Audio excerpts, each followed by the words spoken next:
Good afternoon, welcome to our meeting today to formally open our council meeting for April Fools, is it? The 1st of April, I'll give our council praise.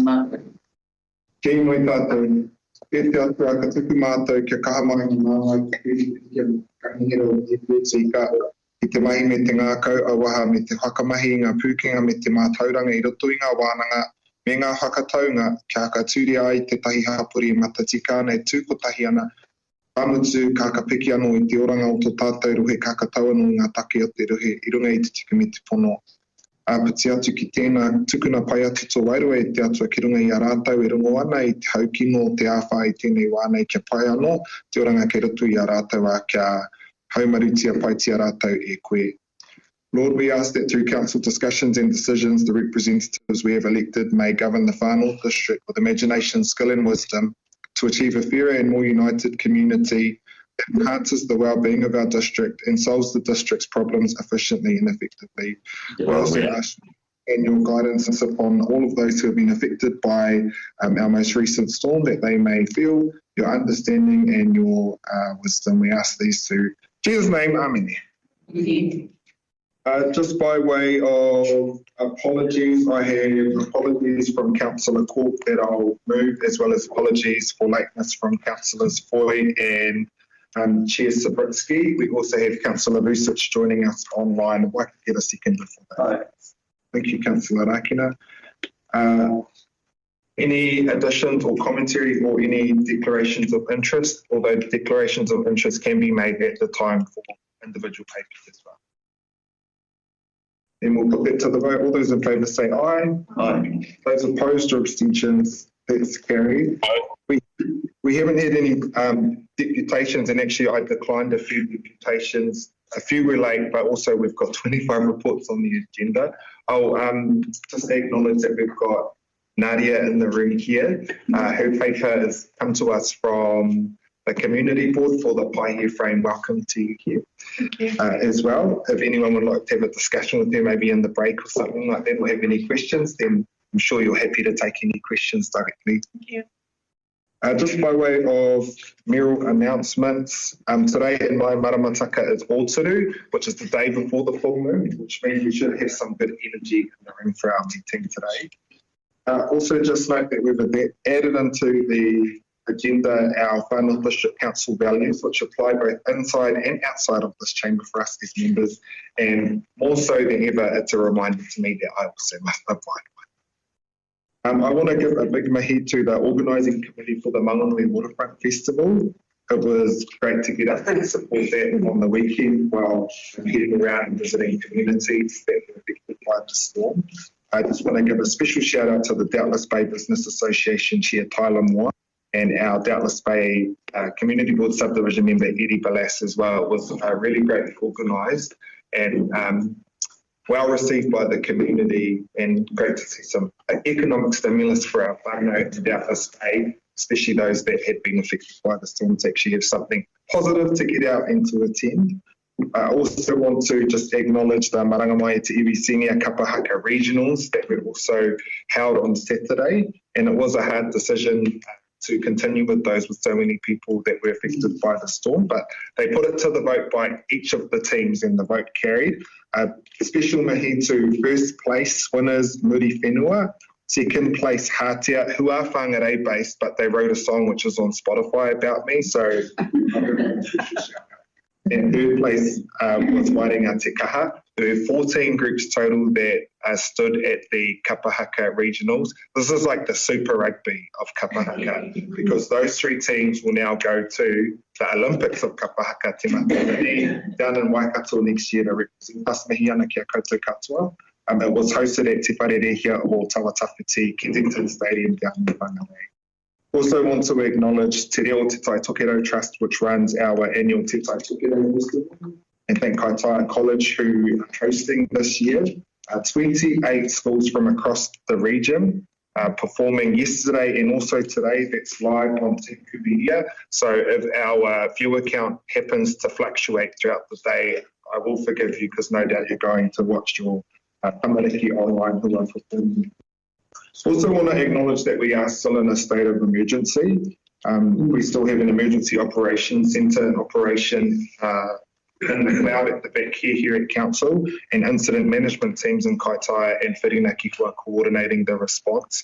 In the lunch break or after Council as well, if any of you would like to head up and meet our controller and have a walk through our EOC and see how it operates, then that invite is there as well. We can head up and have a look.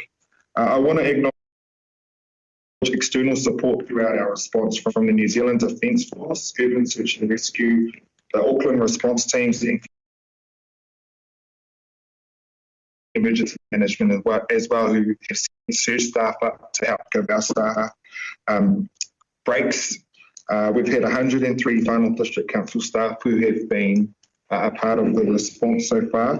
Initial cost estimates are around $14 million from this storm alone, so we'll have to go through that later on, but if that gives you an idea of the size of the storm and what it's going to cost our district, it's a bit crazy. I really want to give a big thank you to Alistair Wells and Graham McDonald, who have been our controllers for the event. We've got Graham up there. Al has been clocked off to make sure he gets a bit of a break. Also want to give a big mahi to our local response leaders on the ground. Reti Tautari in Whirinaki, Whaamina Pomare Paita over in Pangaru, and our Te Kupenga hub for North Hokianga, Sandra Heihei in Taimaro, Tuahine Knights Manual in Whangaroa, and everyone else whose names I don't have on my piece of paper, our just local community legends who are on the ground and keeping everyone safe. Under the CDM Act, we have set up, we can set up local recovery systems, and we have done so within another Mayoral Disaster Relief Fund, Te Tahua Toka Tumuana. Applications can be made until Sunday, the 19th of April. Right now, we're still in response, so everything's been coordinated through our EOC. When we eventually transition into recovery, the Mayoral Relief Fund will engage, and our recovery manager and a panel of staff will help to facilitate that. Grateful to all of those who have donated. We received $15,000 from the Lions, $100,000 from the Minister for Emergency Management. I also just got a text just now from the owner of our New World Kaikohe, Joe Dodd, who has donated $5,000 to the Whatakai to help them with relief packages. So it's so beautiful. It's honestly so humbling and beautiful to see all of the support that comes in events like this. Our Mayoral Disaster Relief Fund for both the January event, which had just closed up, and this event will report back to our CDM Joint Committee there. Toss and Kelly oversee. I've put together, we've got and this is no shade on our staff, but we've got a very messy agenda with both public and PX and supplementary items. So yesterday, to make it easy for me today, and also to help you all out, we've got an order sheet with the pages, just so that you can help follow along. We will be flicking through. If you need more time to get to your papers before we actually jump into things, because I might be trying to crack them up a little bit today, because they don't know and we can slow down, but that will be to help you out, and it will be to help me out. Thank you to those who have submitted their elected member reports, which will be uploaded to our website. I just got mine in at 9:58. I sent it in just before this meeting. Mayor and Councillor reports aren't a standing item on our council agendas anymore, but they will be through our live operational briefings when we will have, which start this month, the 16th of April. Rather than us waiting for a chief executive report that gives a 3-month backlook snapshot, operational briefings will be an opportunity for our GMs to give us a more live picture of how business is going, allow us to have questions, but a part of that will also be a governance snapshot where we'll have our mayor and councillor reports up there so that you can speak to those things a little bit more live than retrospectively looking back in the past. So I'm looking forward to that getting up and running. Also want to still acknowledge that despite the storm that has hit us very hard across the far north, we do have a lot of global conflict going on and do have the fuel crisis. I attended a meeting with the Minister of Local Government and Minister of Finance on this. who've been working with Local Government New Zealand and DIA around how councils can be prepared and what we need to do in this space. Things are very hard for our people out there, but we will manage it as best we can.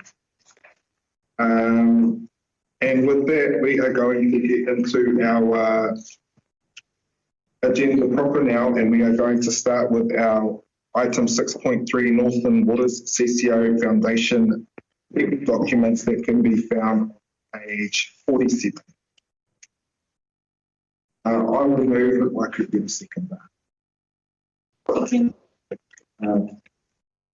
Councillor Shepherd, and I will pass over to Carly and Andy to speak to this. Now we are moving a alternate recommendation. If we could just get that on the screen, please.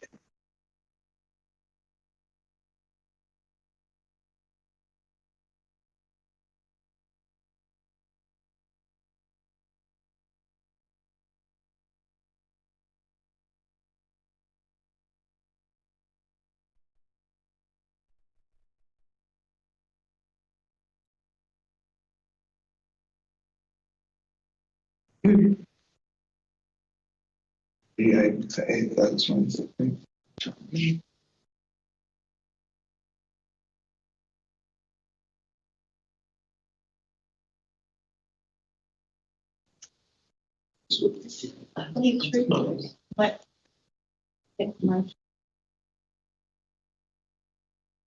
I thought they had been captured by.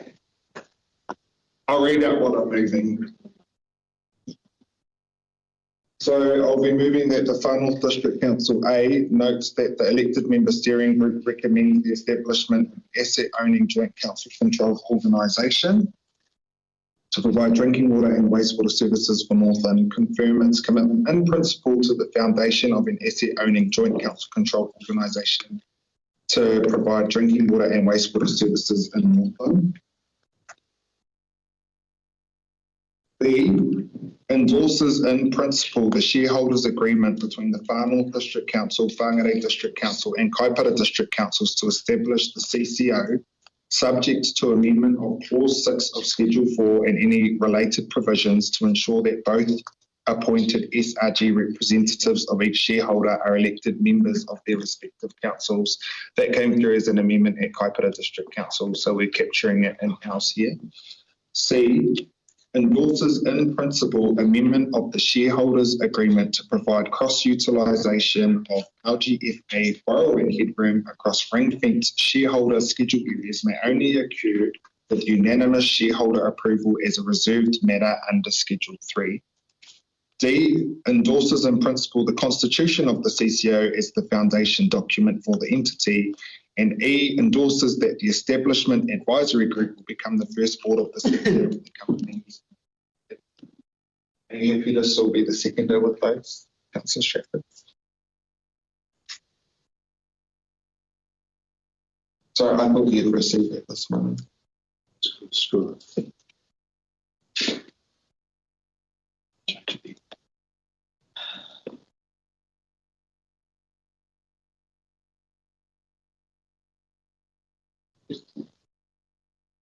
For A, can we put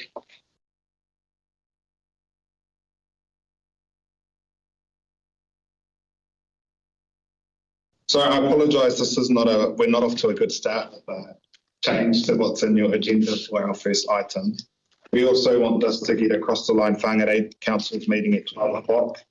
Kaipara has already met on this so that we can make sure that what across tables is the same step. We don't have to meet again.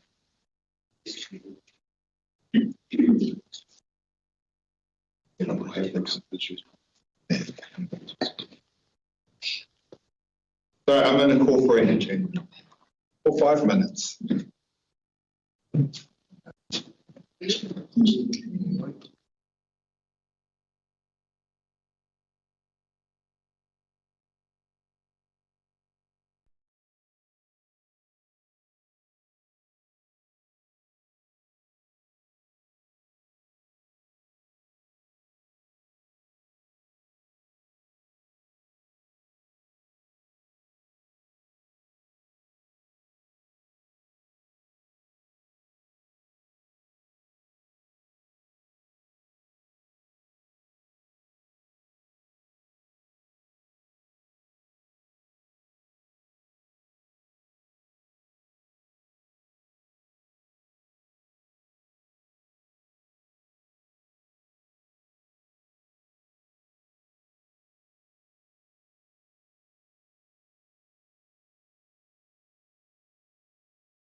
Harley, if you could count us back down.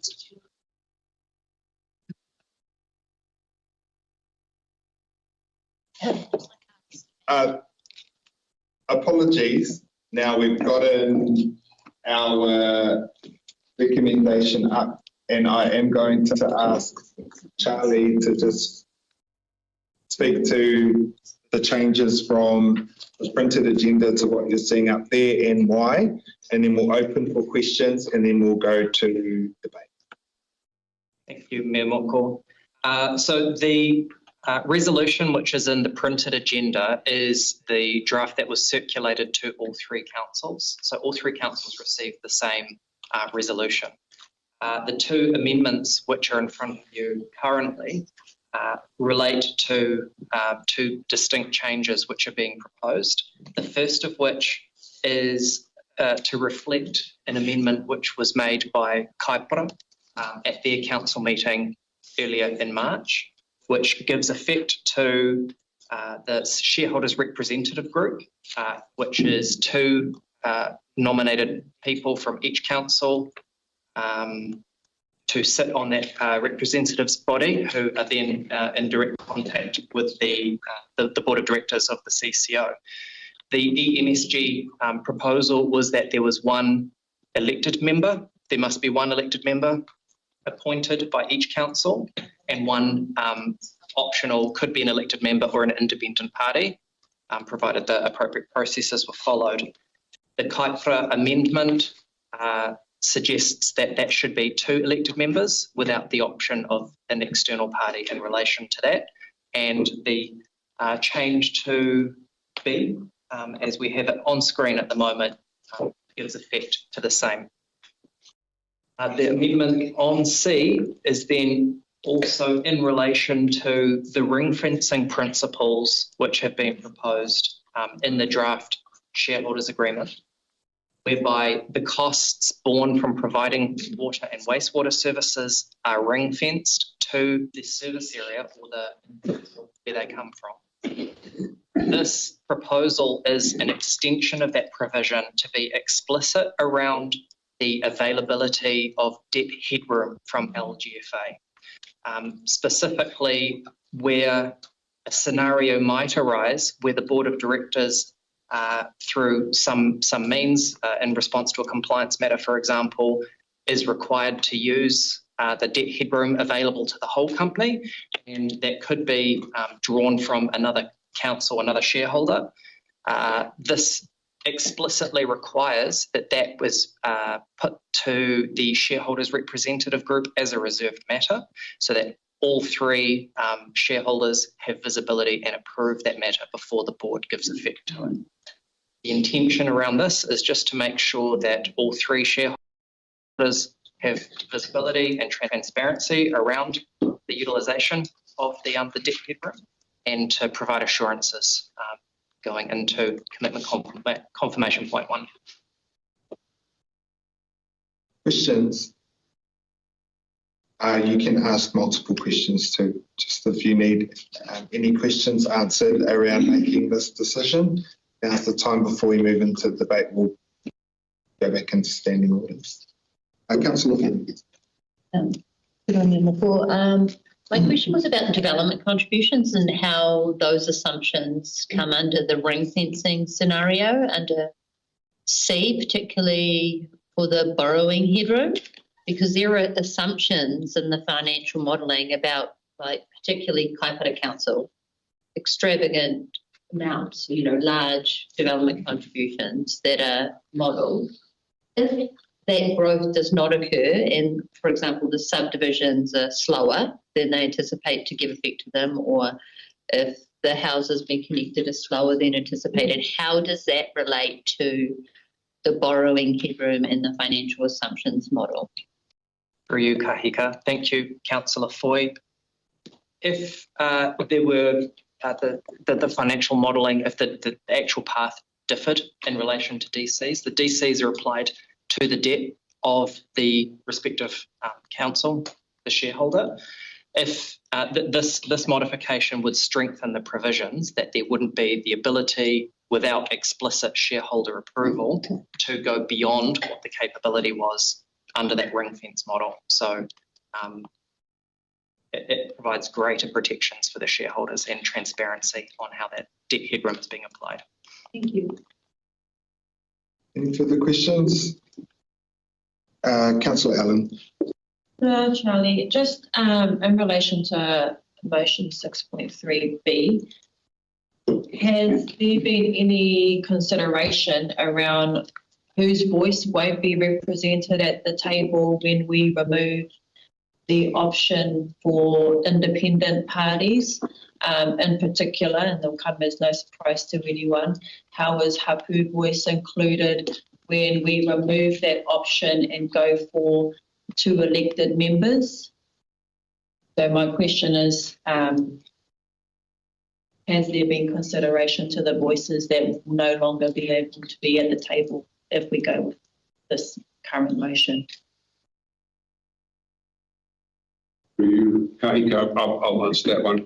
So this topic came up, and my response to it, and I've had several discussions, as I've outlined, with both Kaipara and with CEs, and actually with DIA.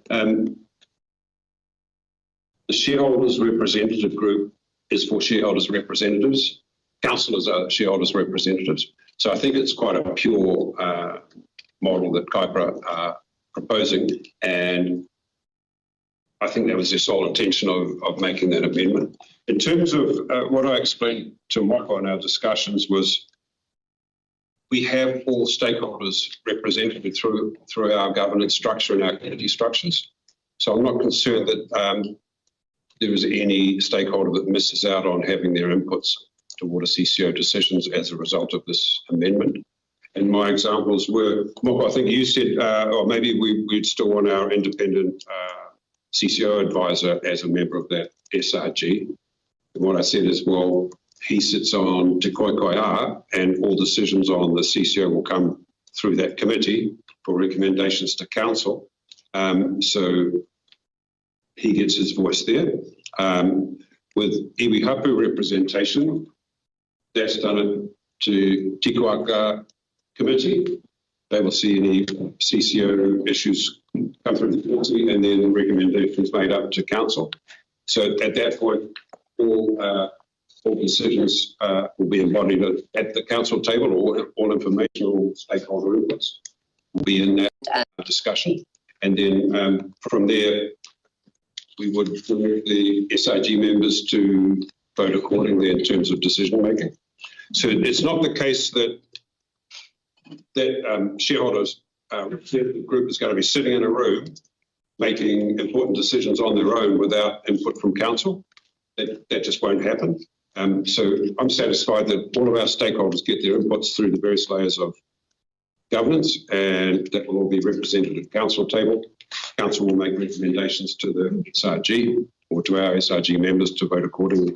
So I'm pretty happy that we capture all the opinions of all of our stakeholders.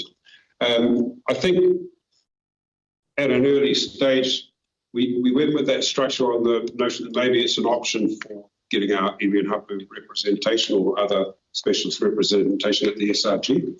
But in practice, that wouldn't work very well, because that then implies some decision making up at that level beyond what the council table would decide to direct those SRG members.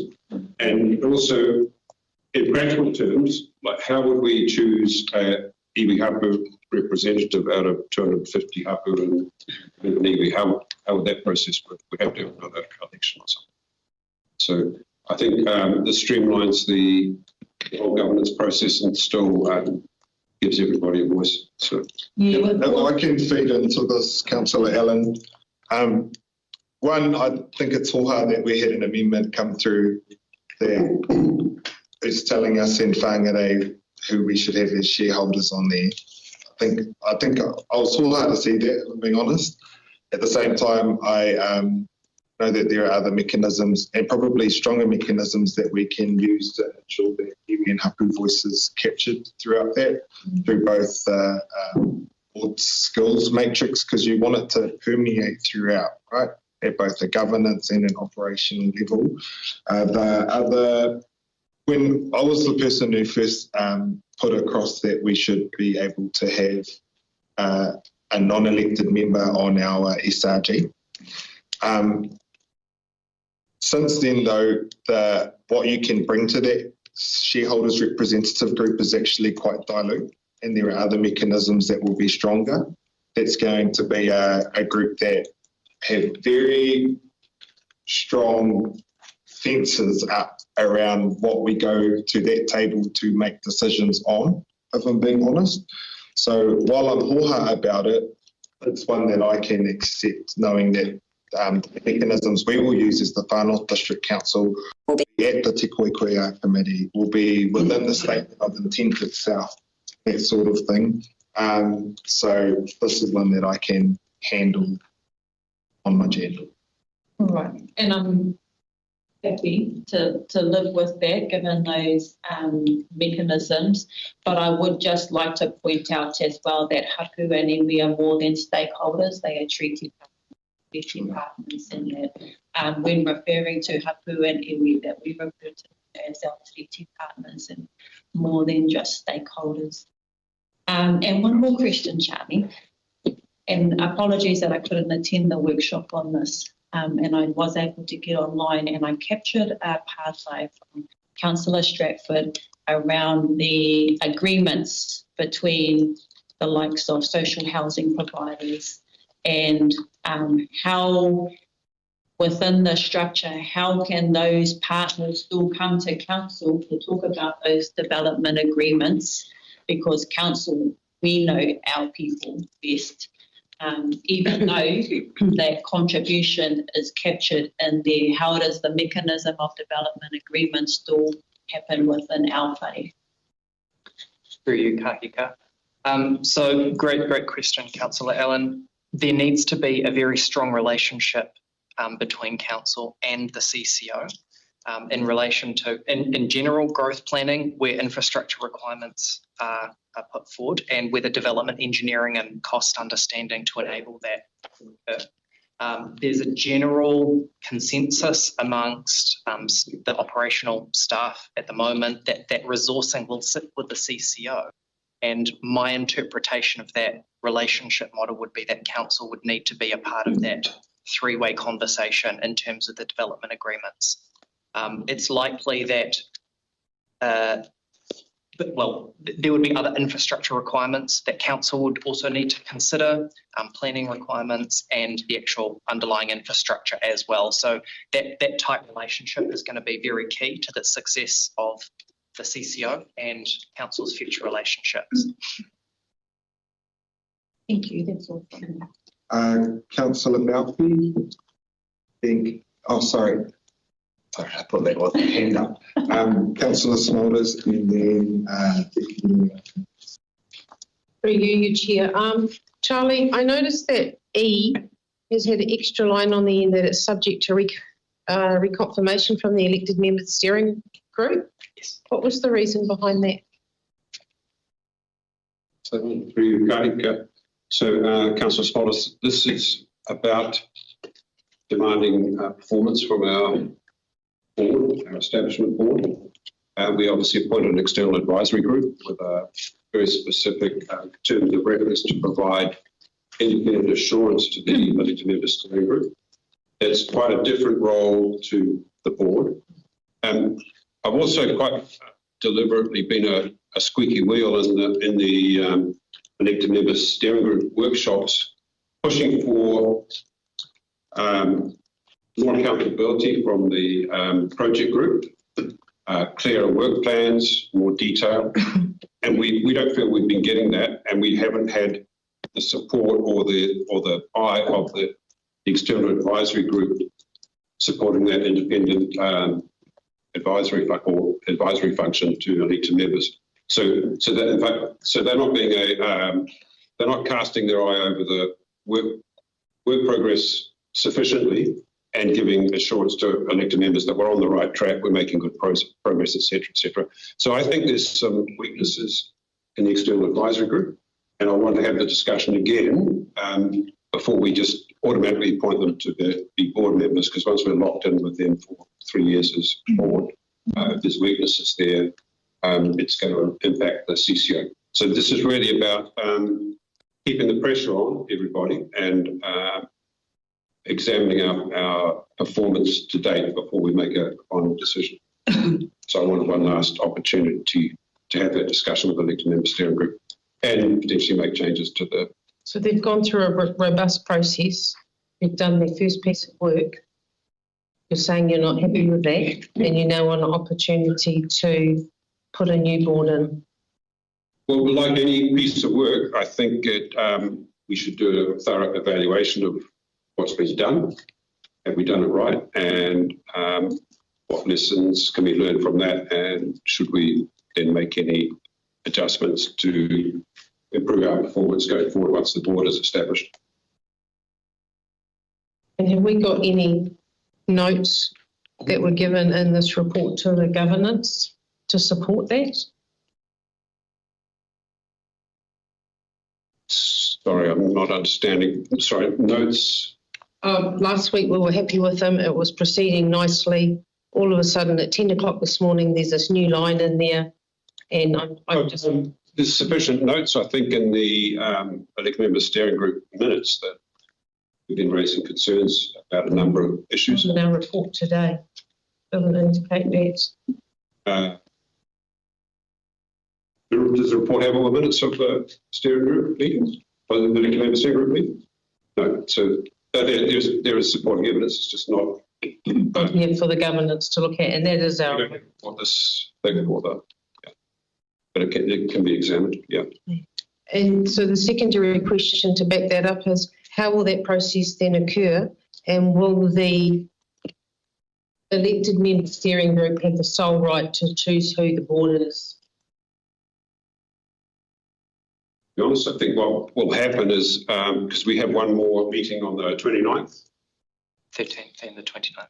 29th of April, we'll confirm everything. So I imagine this just gives us the opportunity to have the conversation again and get agreement, and if there's, do some evaluation, reevaluate the external advisory group, decide whether they've performed to their terms of reference, and then if we propose we want to make some amendments, then it'll come back to that final meeting.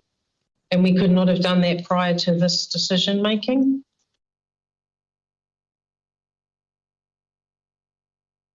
Well, we haven't done it prior to this decision making. It's been a pretty full... Kind of preempting and shaping what is about to happen. Correct. Yeah. Can I then please move an amendment? It hasn't been questions. It's been moved and seconded. If we could just finish off my question list for the current format, then when we go into the debate, you can put your amendments across, and then we'll reopen for questions basically. Okay, got it. I'll go to Deputy Mayor Rodkin. No, thank you. My question's been answered. Thank you. Councillor Foy. The question? All right, then I will go into debate now. As mover, I want to, first off, I'll acknowledge that we've got our DIA Partnerships Director, Vanessa Blakelock, who is on our call. For Vanessa. I also want to acknowledge significantly so Councillor Research and Councillor Court, who have been elected member steering group representatives alongside me, and actually hearing this a lot of the time where I've been pulled into other mahi. We've met 18 times now. Councillor Research and Councillor Court made every single one of those meetings. I think I have to apologise for a couple of them. For the establishment of this new Joint Waters Council controlled organisation for the region to be named Northern Waters, Ngā Waio Te Tai Tokerau. Our elected member steering group have endorsed the constitution and the shareholders agreement for the company, and we're being asked today to endorse it in principle. This is the first of 2 commitment points, and that final commitment point will come to our 29th of April council meeting. And we've got 2 more elected member steering group meetings in the interim. There are still many work streams that need to be completed operationally, and in our workshop we got to have a broad look at all of those bullet points that come through there, and had the external advisory group here as well. At our most recent meeting, which should be on Te Huinga, I think someone's plugging that still for us and making sure that Te Huinga is the one port of call for all of the paperwork from the bottom of the ground all the way up to the roof to keep you all abreast of that. But the most recent meeting we got to have a deeper dive into what every one of those bullet points and program leads will be doing with timing of all of that. So I'm sitting in a much more comfortable position as an elected member steering group representative for the Far North, and knowing that we are starting to see a better handle of things and to have oversight of it. So I am endorsing I'm speaking in favour of the recommendation that is on our table today. This has been a significant amount of work.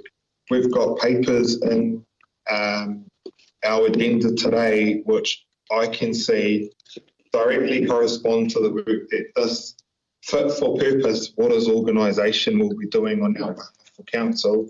And to be quite honest, it will be really great to get this off our books, get this off our direct work streams, so that it's solely looked after by a CCO, and they must perform, they must meet all of our resource consent obligations, they must regulatory function, they have to make sure that safe drinking water and compliant wastewater services are held for the Far North.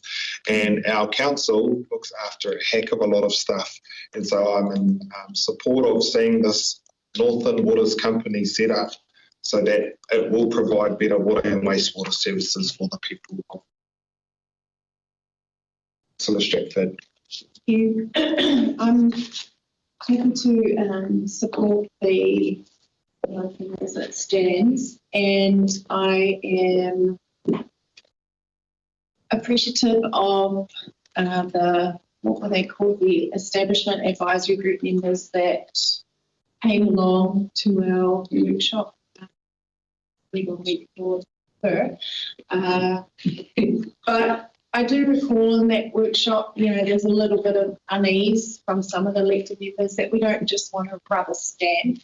And I think the elected member steering group, with support from the CEs, will be very, the weight is on their shoulders to determine whether or not they all stay. Like if some of them are not in line with where our statutory documents are, then they shouldn't stay. Yeah. I don't know if that comes across right, but yeah, so subject to reconfirmation from the elected member steering group. Otherwise, what is the point in having that relationship between the establishment advisory group? Yeah. I'm going to be on Te Koia, so I look forward to monitoring these things. And just before I close off, there were some climate emissions kaupapa, and the little line that I wanted to add in about developer agreements. I haven't got that, but I look forward to, if the need arises, I will be seeking those changes as we move forward. These are just the establishment documents. We will all be watching closely and keeping track of things that we need to amend going forward. I'm going to go to Councillor Smulders now for her amendment. To take out E, subject to reconfirmation from the elected member steering group, your chair. That makes it easy for governance and democracy services. Just take out the second part of sentence E, the original, what we received in our agenda. If I could get a seconder for that.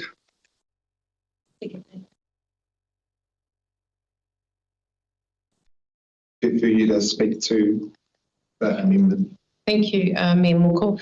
This is not a minor procedural step. This is a material change of the structure on who sets direction, who makes decision, and who is ultimately accountable, and that matters. And we need to support the original process that we agreed to, and we need to make sure that the pathway is clear and that we're accountable and robust. And I see this last minute change to structure on who makes decisions is not reflecting our original intent and purpose and goal. Thank you, Councillor Balke. Yeah, I agree. That could materially sort of change the whole way that that's structured if we proceeded with that, which doesn't make me feel great about it. So I'd prefer to stick to the original. So that's what I'm happy to second that. If you're not open for questions on the amendment, and then we'll go into debate. I did have Councillor Haukiat Harawira, but you were wanting to speak in the debate. Councillor Foy. Can we hear from Charlie or Guy about the amendment? Yeah, through you, Kahika. When we're talking across purposes, we're not proposing any change to any structures. So there's nothing fundamentally changing here. What this is all about is we have a great idea with a CCO. What we need is a great result. And those are two different things. What we had with NTA was a great idea, didn't work. That's because of management processes, because of accountability or lack of accountability. In terms of one last examination of the EAG and what it's done and whether it's performed to its terms of reference, that's about accountability and evaluating their performance. I want to have that opportunity because of what I want to instill in the CCO is the notion of accountability and performance. That's what we need from these guys. So there's no change to the structure. What this will just spark a debate at the elected member steering group about have we got what we wanted from the external advisory group? And I think the answer is we haven't actually. There hasn't been enough interaction with the EMSG and there hasn't been enough detail in terms of assurances regarding the main work streams. And you know, Charlie and I have been putting that out. I would prefer, if I can speak, Guy, the Establishment Advisory Group was chosen by our elected member steering group. I don't think it hurts for us to go through an appropriate review at an appropriate table. That I get nervous we are having that review in a live council meeting, which is being live streamed, which is inappropriate. And that because we as the elected member steering group, and I also don't think it should be up to just us here, the Establishment External Advisory Group to become the first board of the CCO, that's the board for all three councils, and I think it's more appropriate for our elected member steering group members who have been across this, and so that we can, in a formal setting with kaipara and whāngarei, see what has happened, how it's happened, and what we need to happen going forward for our business. I've got Councillor Foy still, and then Councillor Stratford. I had one other question. How long would that entity be the first board until the next appointment 3 round? to 6 years. 3 to 6 years. So the board, the first board, all of them will be for 3 years. Then they will come back to the shareholders representative group with a staggering of 1, 2 or 3 year extensions so that we get into a good board cycle so that we don't have an entire board come off and a brand new board have to come on. So under the current, is it in the Constitution? The Constitution in our agenda stipulates that that board will be in there for 3 years with a 1, 2 or 3 year extension across different board members. It's up to that board to bring the proposed extensions of who and when, so that we can align it across the skills matrix like we do for Far North Holdings, so we know who's coming off, what gaps we need to plug. They will bring that back to the shareholders representative group for reconfirmation, but board members will be there for a period of minimum 4 years, maximum 6 years. That's why it's quite important that we have a robust review now, because it could be up to 6 years. Yeah. And my last question was the existing establishment advisory group. Those members were selected by central government. They were selected by the elected member steering group through a skills matrix and a process that we oversaw through our workstream lead. Right, I'll go to Councillor Stratford. Question. If that subject to reconfirmation from elected member steering group does stay in, if it's removed, what is the if the elected member steering group does have reservations, can they use something in the Constitution to go through performance review mechanisms of directors anyway? Biennial, so every 2 years, self review of performance. And in the shareholders agreement, there is, I believe it's annual review that the shareholders may undertake of board performance. And at what stage does our CCO committee, Te Hoya, get to review how the elected member steering group is going with, overseeing this establishment advisory group going into being a board? Is there a lever in Te Hoya if they were to not confirm these members? So the structure it contemplates a more BAU style of operation. What's distinct of what we're coming into is moving from the scoping and planning phase of the CCO into the establishment phase. That activity is fundamentally quite different to BAU, and the documents anticipate that the shareholders representative group, we don't have one of the documents in front of us at the moment, it's still going through the steering group, the transitional agreement. It contemplates regular reporting from the board to the shareholders representative group in terms of deliverables, milestones, and overall performance. It doesn't specifically say to how you would address any performance issues should they arise, but there would be alternative actions available through that. But one thing that we haven't really done so much of a preamble today is talking about our commitment confirmation point 1. The elected member steering group has also recommended that commitment confirmation point 2 be brought forward in order to give the CCO more time in the market for a chief executive and to bring those establishment activities forward.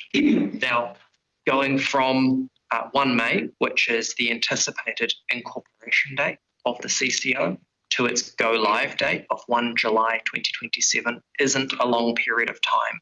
So having the ability to look forward in terms of performance management is an option that council should consider, could consider at the appropriate juncture. Councillor Balkin. Let's ask one really quick question. The elected members steering group is made up from all the other councils as well. So if we're putting in there that we want it subject to confirmation from the elected member steering group, do we have the other councils' approval of that statement when they're not here? What if they say we don't want to confirm that? The existing resolution would stand, but we'd still have that on the agenda for Then to the consider. steering group.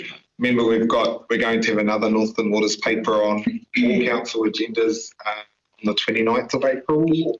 It's close date to that in the next cycle. So anything in between will get captured and then go through. They didn't agree to our recommendation there. That Then we'll have it back on our table anyway. right. Cool. Just like if we didn't agree to vote for those changes, then it'll be back on their table again.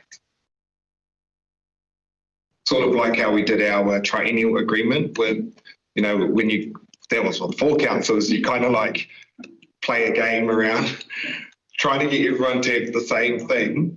But there's another, I'm comfortable that whatever the outcome of this is, we've got another report due 29th of April where any dotting lines and crossing T's is going to get tidied up across with 2 elected member steering group meetings in between as well for that. Any further questions? They're not open to debate on the amendment. Anyone else like to speak to the amendment, debate on the amendment? Otherwise I'll put it to the vote. I'll do a right of reply. Oh, sorry, right of reply. Thank you. Not very long ago, we wanted to be first out the gate and we wanted to set really good pace in terms of setting up the CCO, and we wanted to get to market really quick because we know that in New Zealand, people that have this expertise around water CEOs are unique and they're hard to come by. So we did a great job of getting out there and we found 5 people and they've done a great job and we're on track.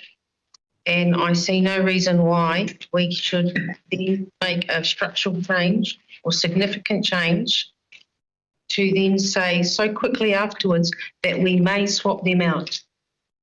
I think it will be hard to find experts in this space. And I think we should honour, and I haven't seen any evidence otherwise. So for that reason, I support the notion E as the amendment. Thank you. Right of reply has been given. I'll put the amendment. All those in favour say aye. Aye. Sorry, which one are we talking about? I'm confused. Are we talking about the one? The amendment is that we remove reconfirmation from the elected member steering group for the establishment advisory group. So we're voting on that one? Yes. All right. All those in favour say aye. Those opposed? Dissension, please. Division. Division. Vote by division. It's okay. Please no dissension in council chambers today.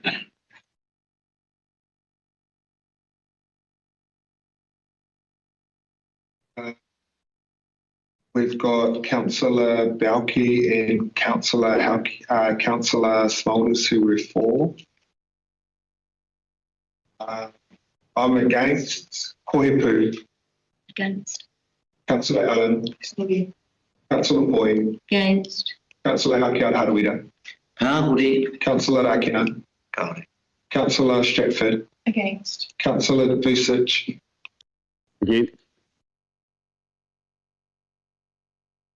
Against, did you hear me okay? Thank you.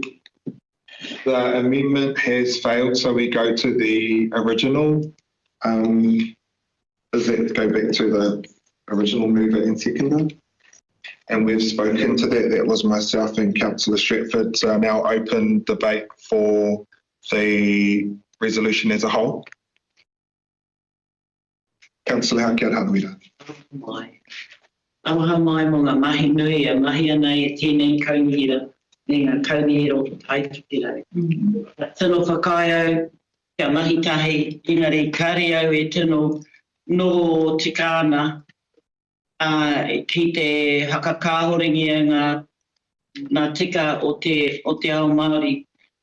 Despite all the great work that's been done in setting this up, and it's great, I dislike that Māori have been moved out of the partnership, and I don't believe that there are mechanisms inside council to protect the Manamoana, the Manawai claims that have been submitted by Māoris. Kia hoki ai koutou. Wina anō. Tēnā koe. I won't be party of stripping treaty rights. Any other members like to speak for or against the motion? Councillor Smulders. Point of order, can we just wait for the translation to come up, please, so I can understand what was said? Thank you.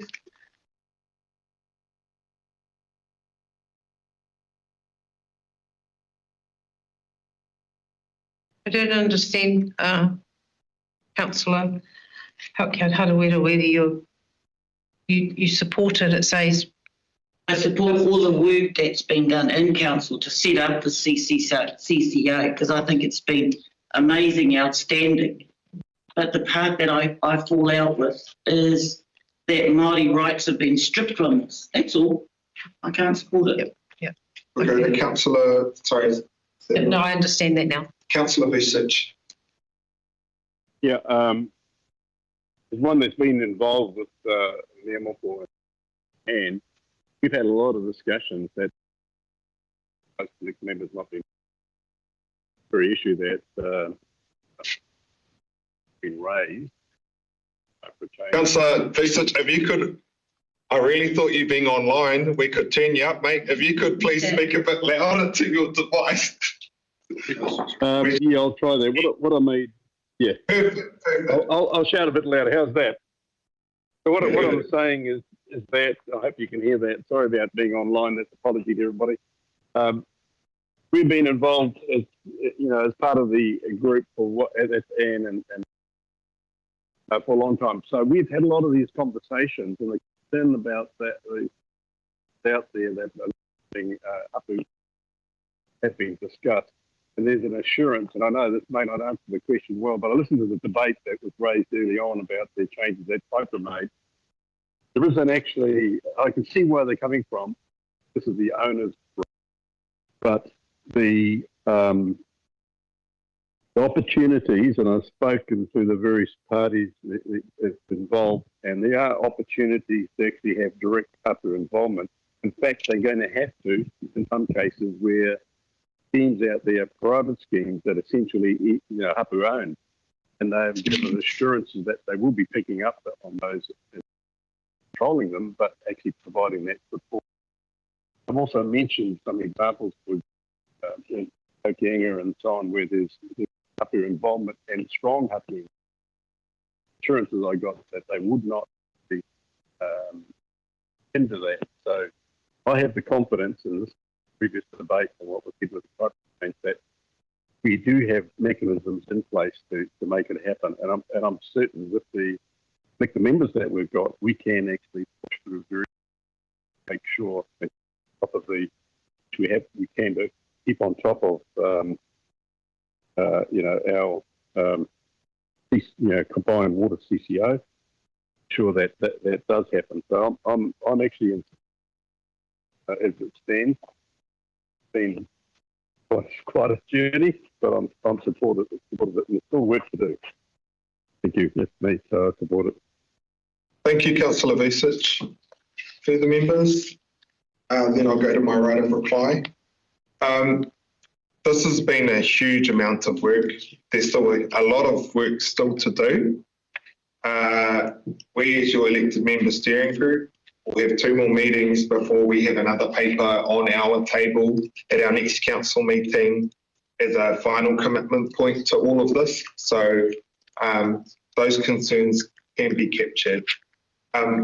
What we might do, actually what we will do, which is when I see gaps, try and plug gaps, right? And so there's so many learnings from this that I know we can take over, and we'll have the kōrero soon on local government reform. What we can do is, for these next 2 meetings that to have as elected member steering group reps on your behalf, we will usually get an agenda at about 5 p.m. on a Thursday. When we get that agenda, we will forward it to you all.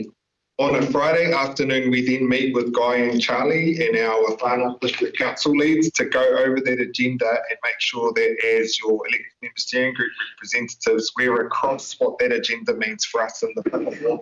So we're prepared to represent the whānau when we go to the meeting the following week. We will share that agenda out to all and then make sure that the invite for those pre-briefs are open to members on those Fridays so that you can come along for these next 2 meetings so that we make sure that we're capturing that you, and this is a model that would have been probably pretty good throughout the whole thing, that I'm proposing we do for local government reform as the way forward, but that we will do for these next 2 so that when it comes to April's meeting, everyone has an opportunity to sit across each of these steps of the way so that hopefully you could be more comfortable with the report when it comes out on April. We'll still have to have a workshop ourselves and all of that sort of thing, but I think it will be quite helpful between now and then to just open up those pre-briefs for all. All right, we'll go to the vote now. If I can actually call for a vote by division for this.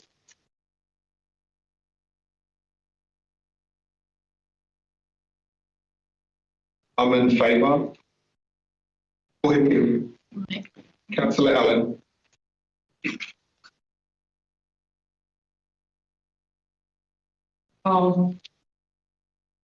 Against. Councillor Bauke. Councillor Foy. Councillor Haukian Harawira. Kahuri. Councillor Rakina. Aye. Councillor Smulders. Against. Councillor Stratford. Aye. Councillor Vucic. Aye. Thank you, and that is carried. I'm now going to have a 5-minute break.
the better.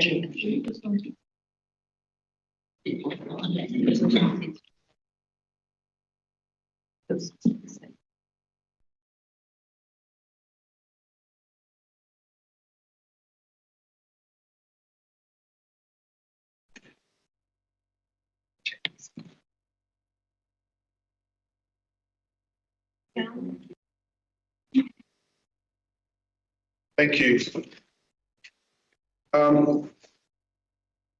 Before we go to the annual plan item 6.9, which was included under separate cover, we'll just move a resolution to consider major items not on the agenda for the supplementary items that were shared out to everyone under Standing Order 9.12.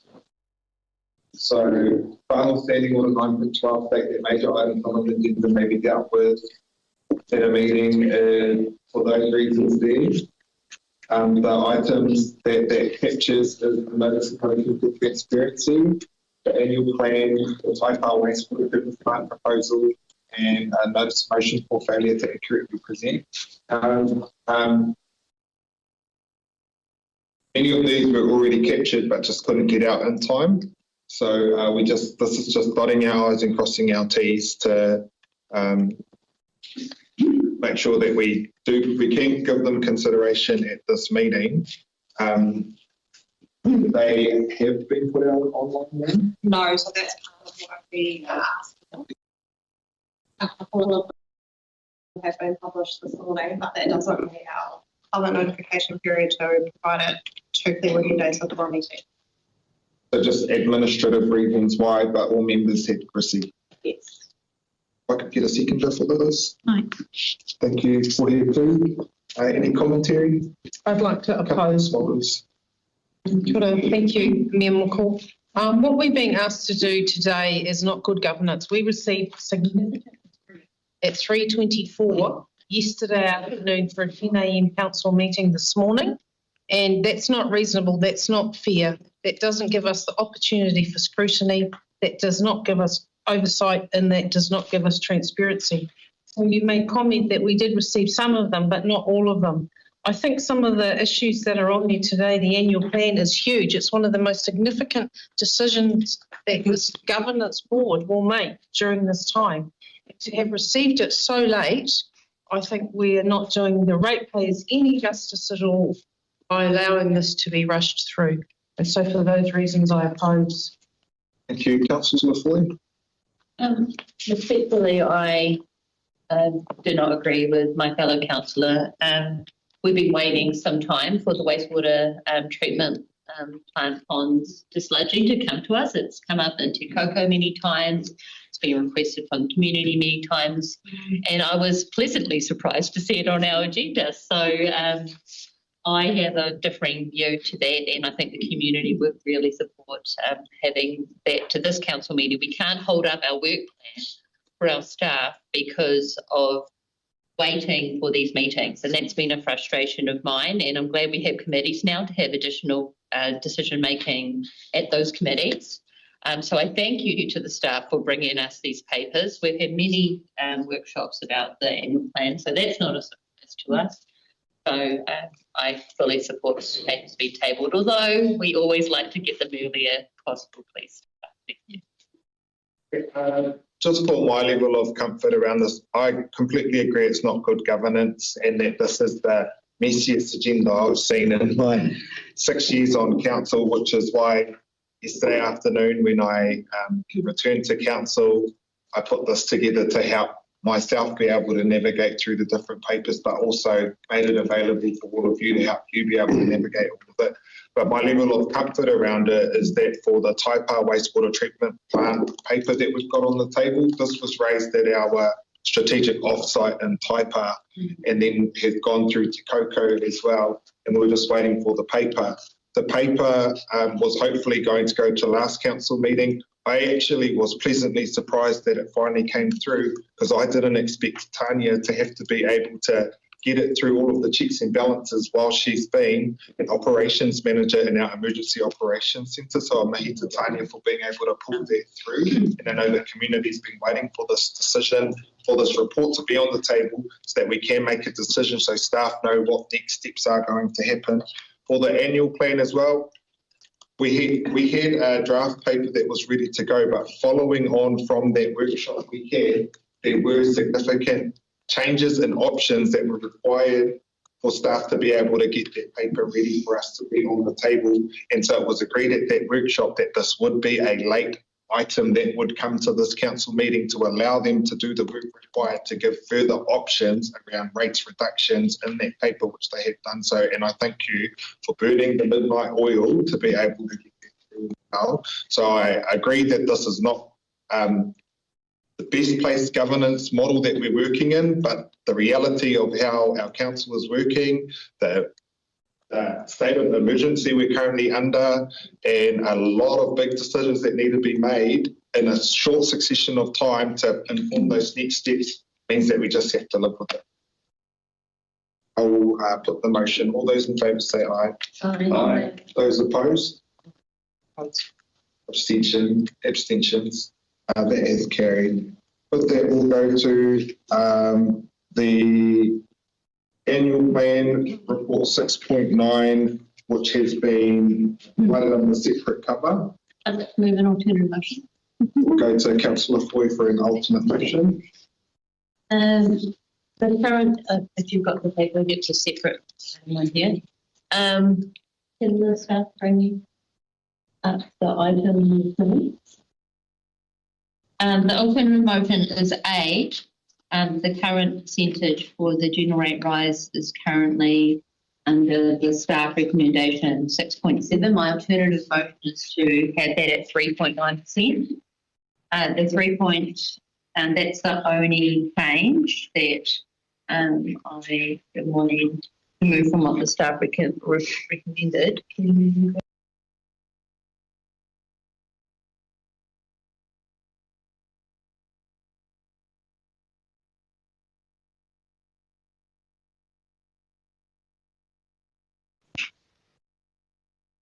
Oh, and I'll take advice from the staff because at the workshops we had, I'm saying 3.9 because my understanding is that's the lowest percentage amount that we could have without going out for consultation. There were several questions around that in the long-term plan, and my understanding is that that was 3.9%. Before I seek a seconder, can I just seek clarity from the staff on that? For you, Memoko. Thank you, Councillor Foy. We use our significance and engagement policy as a baseline, which indicates 2.5% as triggering significance or material change, which would take us to 4.2% from the 6.7 in the long-term plan. Now, I must caveat that as well in terms of council staff's ability to savings. It's It may further trigger significance and engagement. That question wasn't asked. Please don't enter the debate unless it's asked. Thank you. Sorry, I need to hear what that was. Point of order, Democracy Service, 24.1. No, what's the number, please, Democracy Services? 25.2. Thank you. What's 25.2? Subjects for points of order. So what's your Staff member entering a debate when answering a question that wasn't asked. Overall, the point of order, the staff member is going to need to respond in an appropriate way to help inform what the member is trying to move as an alternate resolution. I'm comfortable with that, but please, if you feel that staff are entering into the debate, recall it for me to consider. Thank you, Memoko. I just wish to address the question, or the point which I've interpreted from Councillor Foy's question is around the lowest amount without triggering consultation. The percentage that we have as a yardstick is one consideration in considering consultation. The other is anything else which might trigger significance and engagement. And the point pertinent to consultation is just the ability to find something that wouldn't trigger any of those other points in trying to achieve that further cost reduction. So that may come through anything of significant interest to the community, reductions in service levels, for example. I'm happy to move 4.2 in the debate. You can. So it's endorsed. I'm going to second it. Thank you.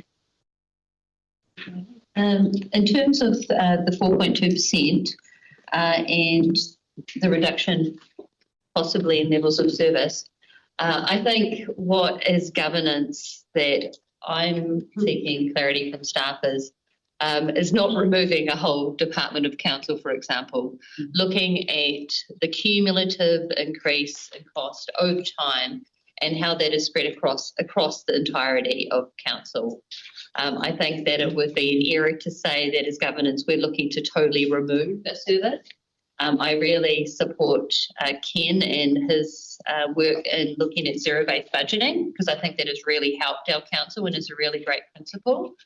But I think as well, some of the things that we've always done aren't necessarily the way forward. We've talked about technology.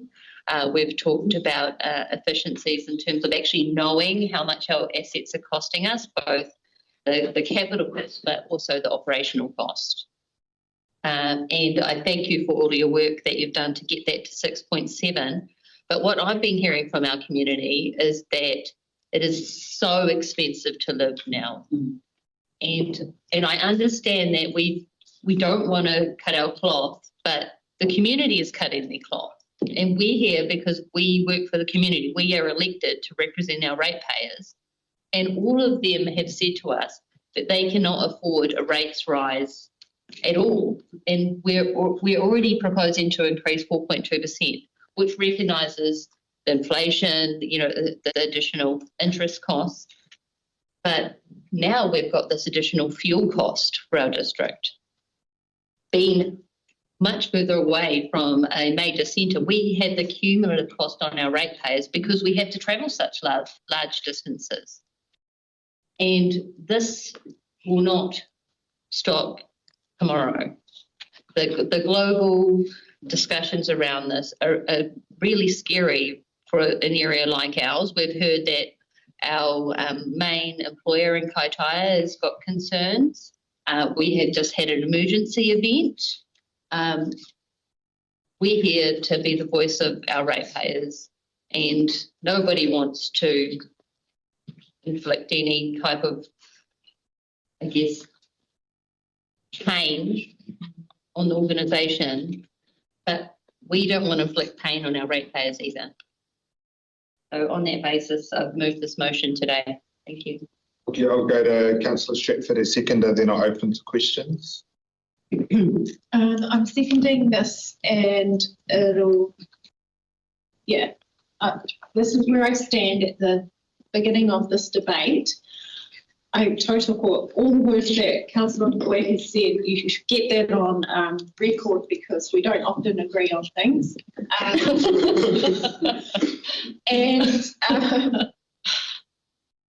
The inform only is probably something that I am a little reserved on. Many councils are going out to full consultation on their annual plan, and it is because of the government rates capping conversation and because of the global economic climate and the impacts of the fuel crisis.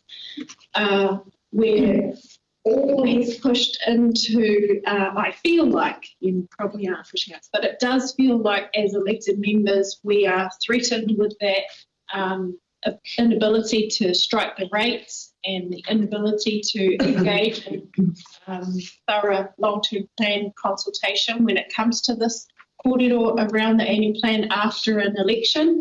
But we've often, like in the time that I've been on council, post an election we usually do consult on an annual plan because there's been a change around the table. But now we need it even more so because there's financial pressures coming from everywhere, and the public needs to have tough conversation, really think about where council should be trimming costs, what services they can they're willing to let go of. So yeah, B is the part that I struggle with, and I'm possibly going to move on A, but depends where the debate goes around the table. Kia ora. I'm going to open for questions now, and I've got Councillor Vucic, and then I've got a question myself.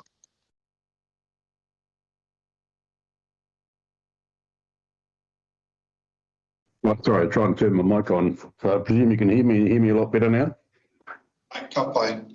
Yeah, just a question. It's really for Charlie and Guy, I guess, and that is, how prudent is this in terms of the 4.2%?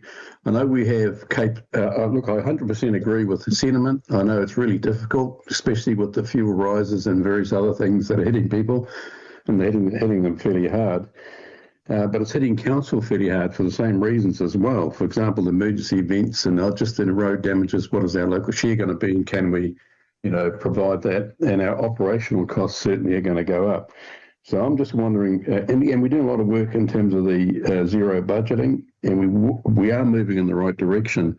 So really it's for the staff, and the question is, Guy or Charlie, is this financially prudent, given what's actually coming? And I know we're working through that process at the moment. There's only so fast we can go. I'd like your input on that, because it could actually impact quite significantly down the line, and that's my concern. So it's just give me some response to that question, please. Through you, Kahika. Thank you, Councillor Vucic. Appreciate that it is highly anticipated that council and the community will be in an inflationary environment moving forward, and that will place pressures on households. It will also place pressure on council's revenue structure, and suppressing that now by comparison to the 6.7% figure, it does increase risk for council operations. It means that we are already taking proactive steps in terms of managing particularly exposure to fuel dependency, and we are seeing cost escalations coming through from contractors. What it will mean is that council staff will need to be very vigilant in making decisions early around where those cost escalations are coming from, and to ensure there are no budget overruns. It reduces the headroom effectively going into the next annual plan and into the long-term plan environment. That's not to say it can't be managed, but it does introduce a slightly different dynamic in terms of management of budgets, and how we look forward to make sure that those cost escalations are avoided going forward.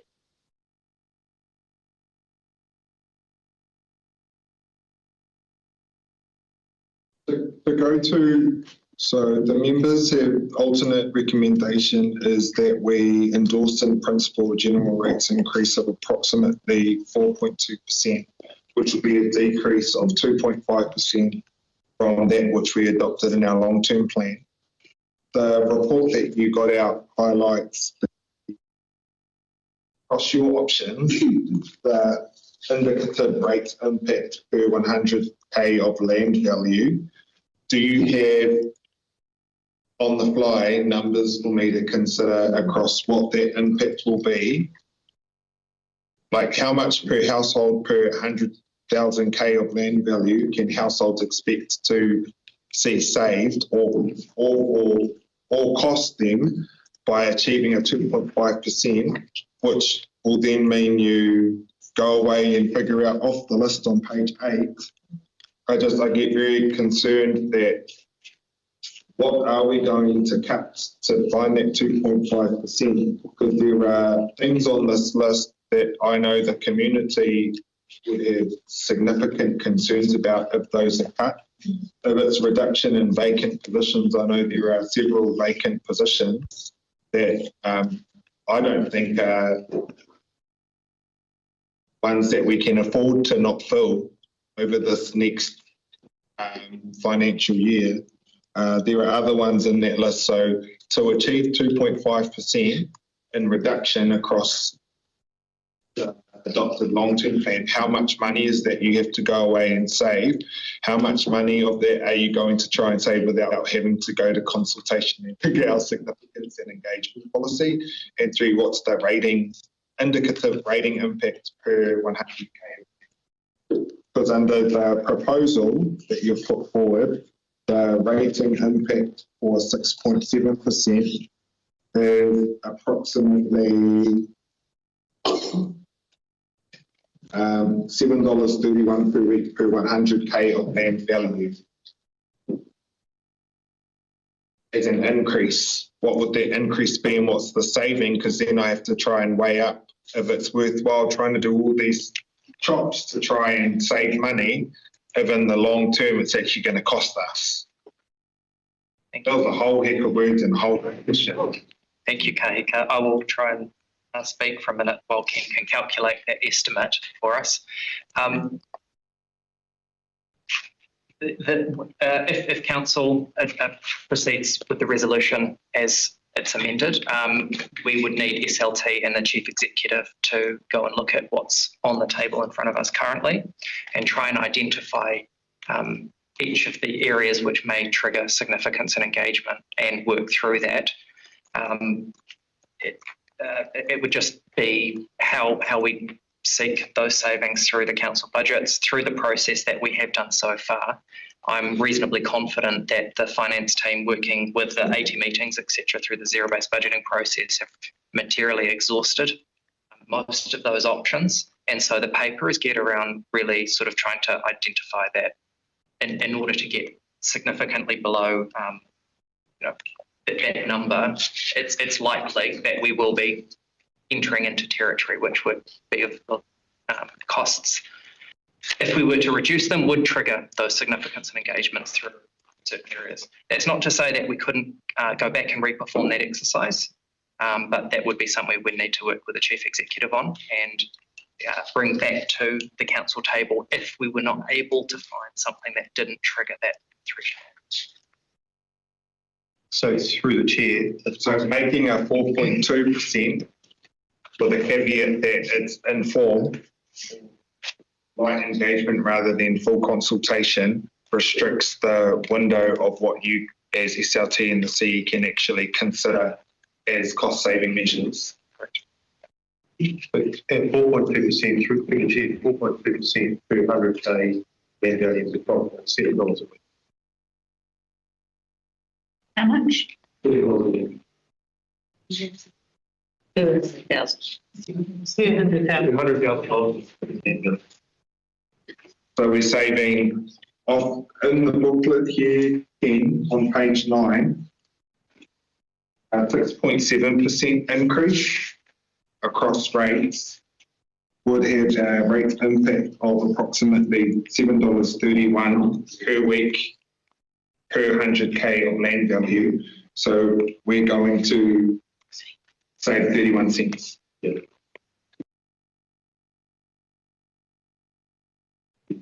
Just for you, Kahika, as well. So the numbers that are quoted in this table are based on an average across the district, which is what we tend to do. And it doesn't take into consideration commercial differentials and the like. Thank you. Any further questions from members? Oh, sorry. From legal. Through the chair, just to clarify, under section 95 2A of the Local Government Act, which relates to consultation on annual plans, a consultation is not required unless there's a significant and material change. Significance and materiality are not the same thing, and so while it might not be triggered under the significance and engagement policy, it might nevertheless be considered to be material. So that needs to be kept in mind in considering whether you're in a formal position or not. Thank you. Any further questions, or I'll go to debate? I just want to ask them, Yes, Chair Ward. how realistic is this? Given that to do BA is going to cost us a lot more in the first instance. And, in my world, when you save, you just spend less in a certain area and you spend it elsewhere. I've sat for the last term and seen annually hundreds of thousands of dollars of unbudgeted funds being spent at the council, and I just don't think it's realistic. I think we're going to look to chop. We're going to be chopping at a community level at the very base of levels of service and what is the value to the average rate. And I thought long and hard about it, and I think the savings is not significant enough to actually put something out there that I don't believe we can deliver. So are you confident we can deliver? That's my question at the minimalistic savings. I mean, I think to me, the key to our savings sits in our reviewing our rating policy and in targeting what we've discussed for years at Airbnbs, our Bukabatches, the pressure on our infrastructure, things that impact on our community. You know, we've got growing illegal dumping every day. We've got a lot of other issues that are costing us that are unbudgeted. And I just feel, you know, I would like to hear a total degree of comfort that we're going to be able to deliver and we're going to be able to live in an environment that we can continue to improve for the betterment of future generations. Level of comfort over being able to find these 2.5% of savings without those cuts that Chair Ward has alluded to? Thank you, Kahika. It becomes increasingly difficult given the material offsets that the staff have already identified. So we can do our best endeavours to find the savings, but we at this stage can't guarantee that without efficiencies, further efficiencies and more structural sort of changes within the business, which would need to be driven from the chief executive and through SLT. Within the time frame of adoption to June, the longer term solution is through the other measures which can be put through.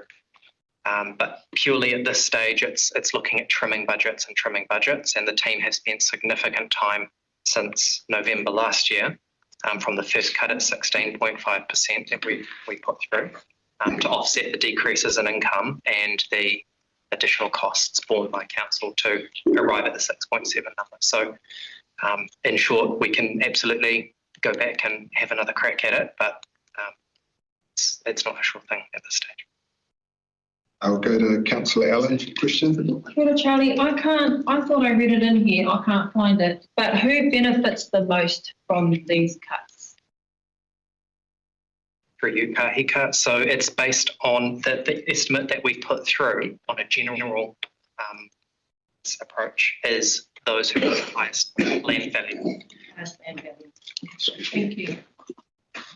And it's what you've given is very broad, right? It doesn't include differentials, every single individual based on their valuation, the type of rating, property that they have will be affected separately, right? It'll be the landowners. The general rates is applied based on land value, and so the higher ratepayers' land value is, the more material that incremental saving would be on that approach. When you get down to the differentials that Mayor Morkel was speaking about on the individual budget line items and how they're rated for, it may fall in a slightly different way, but in general. I'll go to Kohepu and then Chair McVeigh and then Councillor Stratford. Question for you, Charlie. How do we stack up against other councils in terms of rating? Through you, Mayor Morkel. So we've provided a comparison table in the report to outline 3-year average, noting that as a comparison against our councils to the south of Whangarei and Kaipara, we are the lowest over the 3-year previous short long-term plan period across the 3 councils by a reasonable margin. I understand Whangarei is consulting on reducing the year 3 number from 10% to 5%, and there are several measures around that, but even taking that into consideration, Far North is one of the lowest across Northland and I think across the Moreton. Yeah. So just one further question was around the percentage. I just want to understand for people online to understand what the amount is. What's the dollar amount that we're going to have to trim to get to 4.2%? Because when we were looking at 6.5. I think the figure was 3% would mean roughly $4.5 million. So if we're looking at 4.2, what's that? What the 2.5, it must be in the vicinity of $4 million. 6.7 to 3.092, not 3.92, $3.09 million. Okay, thank you. Just through the chair, so I did some research over the weekend. So the first year of our year three-year LTP, we were the lowest in the country at 4.5%. At the moment, we are lowest in the north. And I note on the way, I was at the consulting model.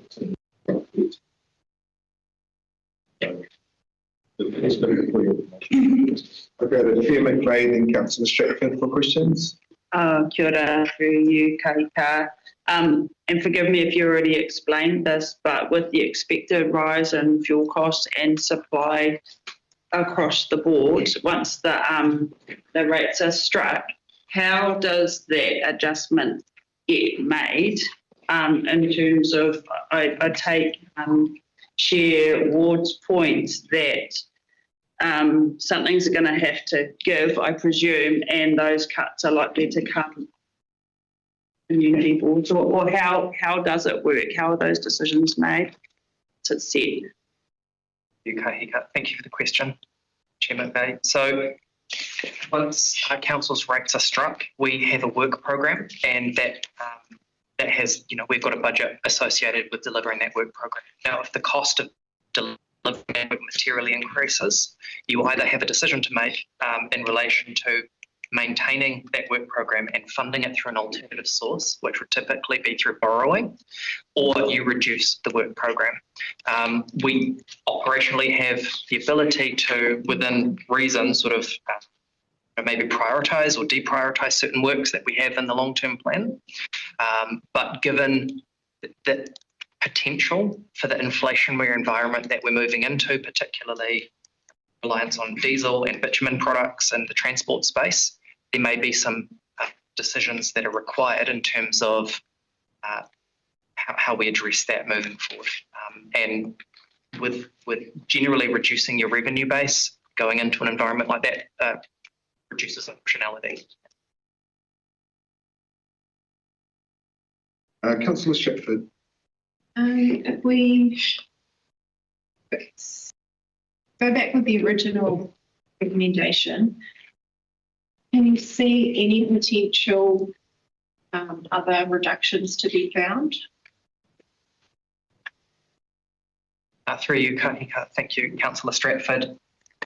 In conducting this exercise from the 24 March workshop and preparing this paper, staff have identified some areas where we could, for example, reduce some of the vacancies that council has currently, and SLT has been looking through that with a fine-tooth comb. So there are some further options. It may limit some of the work that we're proposing to do internally, and would require some, management sort of insight. But there are potential avenues. But to really, we've got some figures in the table in front of you. But to materially push that down to the 3% or lower kind of threshold is going to require looking strongly at what we are delivering for the community. So my question on page 2, you had the table of the externally imposed costs. I was just wondering if these have to be OPEX costs. And also about the discussion with the FNHL around the dividend. That's a significant amount, and they're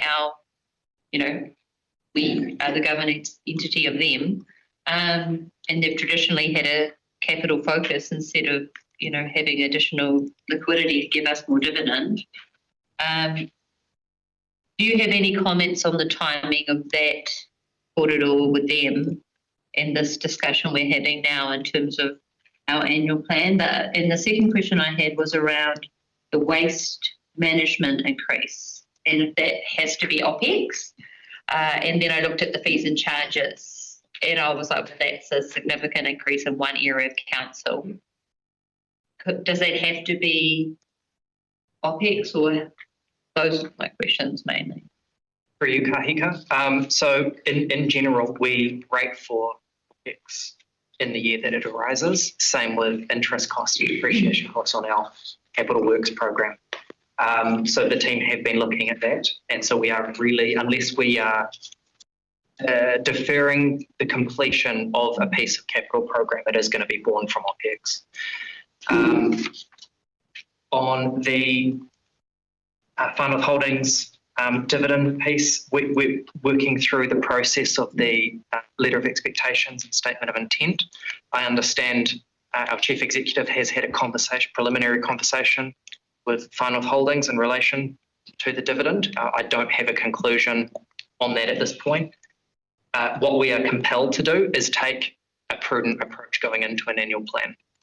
I've illustrated in the report that may change between now and when the statement of intent is finalised, but I don't have further transparency on that at this point in time. I would expect that to happen through to Koikoea committee. Yes. And then in relation to the waste charge increase, so on this item, where we've identified that there's an additional cost that's service, we have another paper today on fees and charges. And in order to offset that cost, we're effectively proposing that the bag charge for providing the waste services is increased to offset the costs that we've had to incur going through those. So we are really looking through how we can balance the expenses and the alternative sources of revenues as well to really mitigate that rates impact. And the last question I had was on page 3 at the top about the reforecasting of interest and depreciation. I know that we're going to have a full review of the depreciation. I've got some of the numbers about some of the assets, and it's quite huge, the amount of cost on rates, a lot of these old assets that we own. In terms of the capital works program, I'm not sure the exact number of the carry forwards just yet, but we never reach the forecasted amount. We always over promise and under deliver. What I would ask is if we can do the opposite this year. If we can under promise, and then if we get to that point that we could actually deliver it, we know we can deliver it, it won't actually be charged until the next year anyway because it's a capitalised project. So what I would like our council to consider is actually the way that we look at our capital works program and be more stringent and be more disciplined in that. And that unless it's actually all the way through the gates, we 100% know it's going to be delivered, that it isn't a line item in our capital works program. And I can see that there's 7.19 here on the timing of capital projects. That's what I would ask you to look at as well in terms of savings for our ratepayers. Because we've made improvements, but I think we can do better. Right, I'll open up for debate now. It was moved by Councillor Ford, seconded by Councillor Stratford. Would any member like to speak for or against the motion? And can we please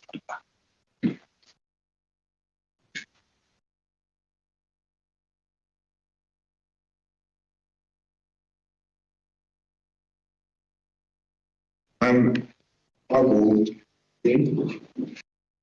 I appreciate that people are financially burdened. They always are up here, but more so right now, especially with the global conflict on. Initial cost estimates from our controller as of yesterday was that this weather event across the farm is going to cost $14 million plus. I think that didn't include the flood mitigation work that I see we'll need to when we relook at the flood bank on the Awanui River. And so I do know that people are hurting, but I think that the exercise to try and find further cost savings to achieve that, to alleviate some of that cost pressure, is going to cost more in the long run. So I'm going to speak here. I'm not going to support the motion as it is, because I don't think that it is a large enough saving going from 6.7 to 4.2% to warrant the amount of work that staff are going to have to do to be able to achieve that. And if anything, I would have thought we have to increase the amount we're rating for to meet the extra cost that we've had. I know that there are significant savings that can be had, and that's been highlighted across reprogramming of our capital delivery, re-looking at how our council teams function and staff vacancies and the like, having a proper conversation with our communities around, look on page 8, the different grants and donations that have been put up as potential discretionary money that we could decide here and now. But I don't think that it was helpful for us to make that as a quasi decision here, and that I want to put all of my energy and all of my effort into a robust long-term plan program where we look at everything, and then through long-term plan we go out to our communities and say, what are we doing, how are we doing it, what do you want us to be doing, how do you want us to be doing it, and here are all of the costs associated.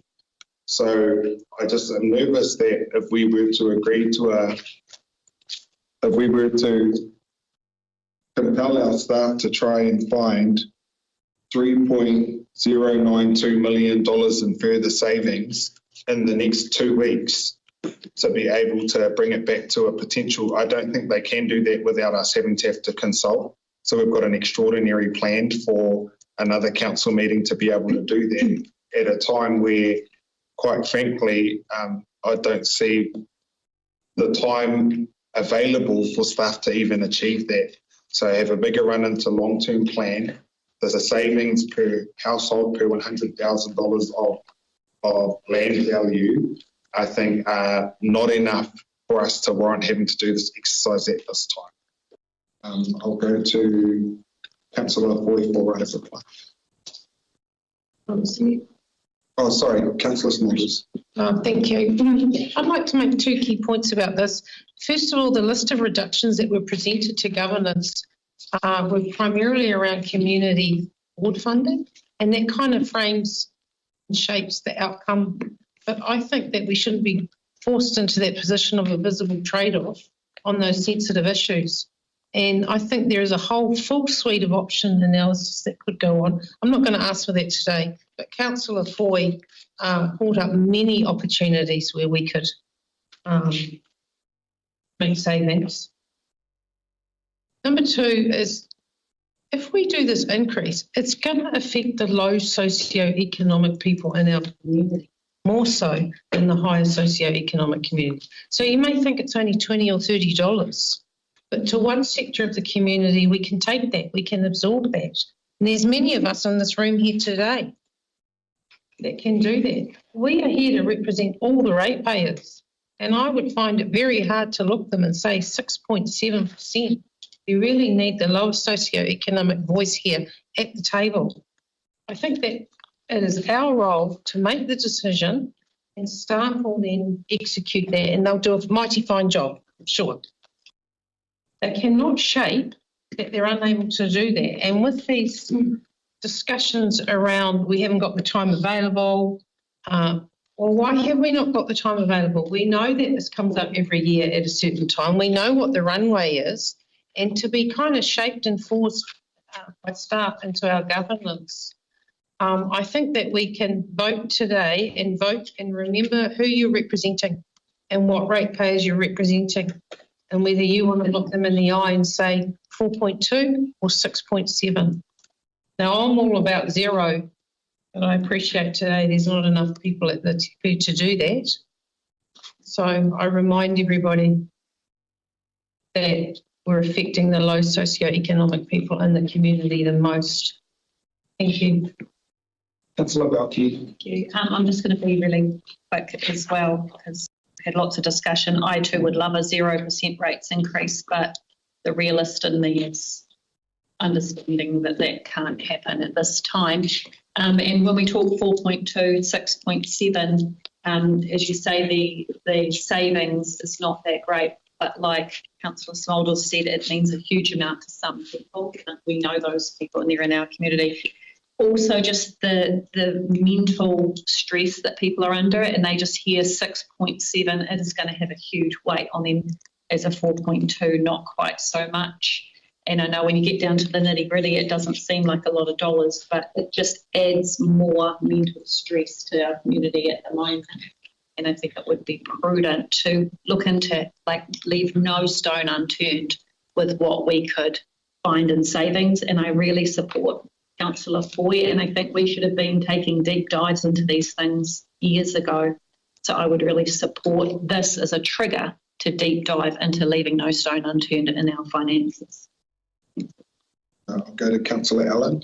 Kia ora. I just want to also bring to the Tepu voices that I've also heard, and these are not landowners, they're residents in social housing and housing for the elderly who won't benefit from a rates decrease, but who will feel the impacts of services being cut that they rely on, especially in times of dire need.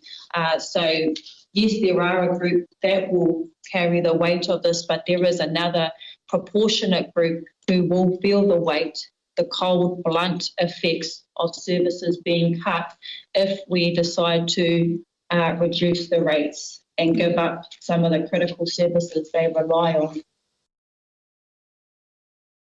Councillor Deputy Mayor Atkin. I totally agree with Councillor Allen's words. You know, we all want a 0% rate increase, and we know so many whānau are struggling, but as Councillor Allen has talked about, these cost reductions that we're looking at are going to impact on Māori engagement, on parks and reserves, on our community board, and the events that our community look for, to give them some normality, to give them a place in our community. I think that our staff have done a great job at leaving no stone unturned. There's always a pebble somewhere, we know that, and I'm sure that should there be some pebbles along the way, that Charlie and his team, who have worked excessively across the annual plan and workshopped with us, have used that term often about leaving no stone unturned. So while this is going to be a big impact on many of us, I see that the benefits for our community members is something that's forefront in my mind. So that's my whakaaro on that. Kia ora. Kia ora. I'll go to Councillor Hokianaru. Kia ora tātou. I've got lots of ideas of how to save millions, but I'm not meant to talk to staff or anything, but I'm happy to talk about that in a small group later, about how we can make some major savings. Sometimes I don't mean to be rude, but some people see the council as cash cow, and they charge us far more than what work is delivered. But other than that, I support actually lower than 4.2%, but I'm happy to sit at 4.2 because our communities are struggling, and I don't think people can take much more. On top of the flooding, the cost of kai, travelling to get kai, worry about filling up a car, how to, even like rural communities, how to come in and pick up food. And it's just, I'm sure everyone wants to balance, but I think we can deliver leaner. I just really believe we can. So I'm happy to support 4.2. Chair Ward. Thank you, members.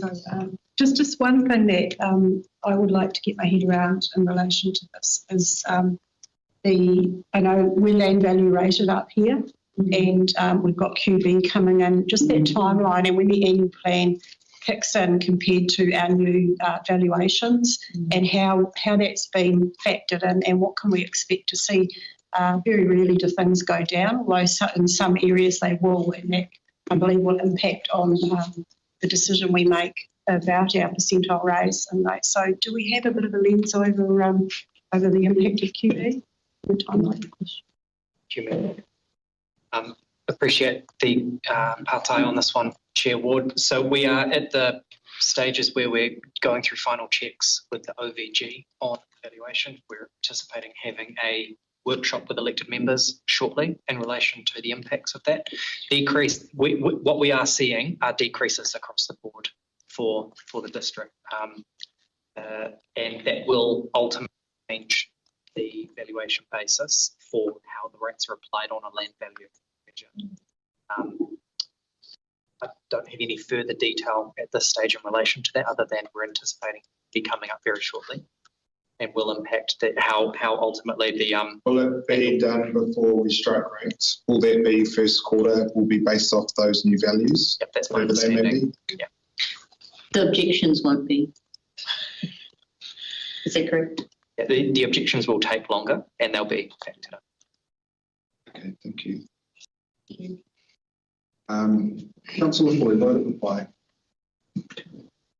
Thank you, and thank you for the debate. I did think long and hard about the number because, it isn't just a number. It represents a lot of things, not just for our organisation, but for our community. And I do constantly hear Whaiholders saying 3%. And so I thought, is that realistic? And no, I didn't think that we could get that low. But what I do realise is that given the timing of this meeting, and that we have the opportunity for a next meeting, that our staff will be able to go away and come back with options for us for that number.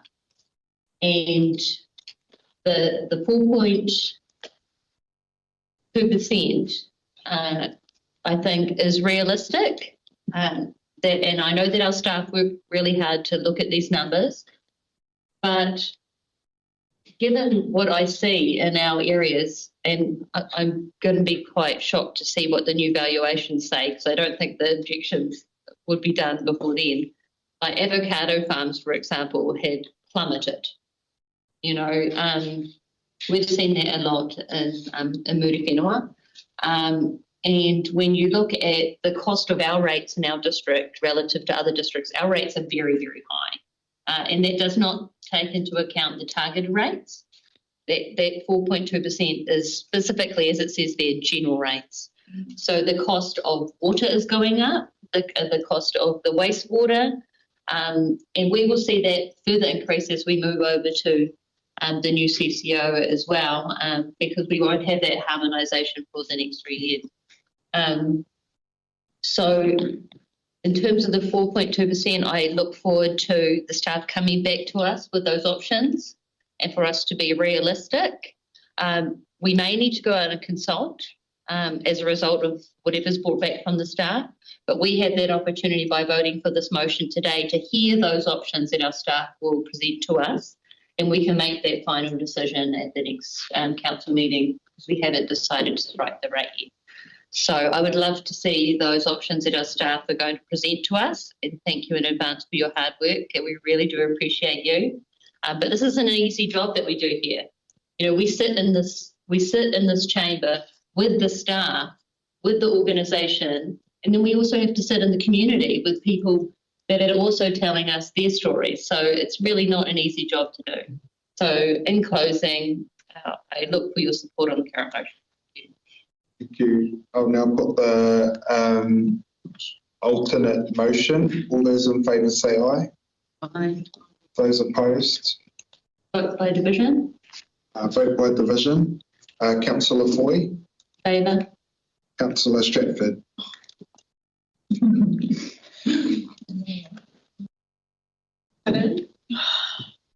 back to it. Come back to, I'm against. Deputy Mayor Radkin, Ka hore. Councillor Allen, Ka hore. Councillor Balke, In favour. Councillor Quarters absent, Councillor Haukiad Harawira, Aye. Councillor Akina, Stay. Councillor Smulders, For. Councillor Vucic, Against. Against.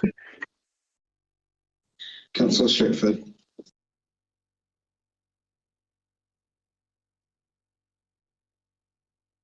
That's lost, so we will go to the original motion, which I'll move. If I could get a seconder. Fine.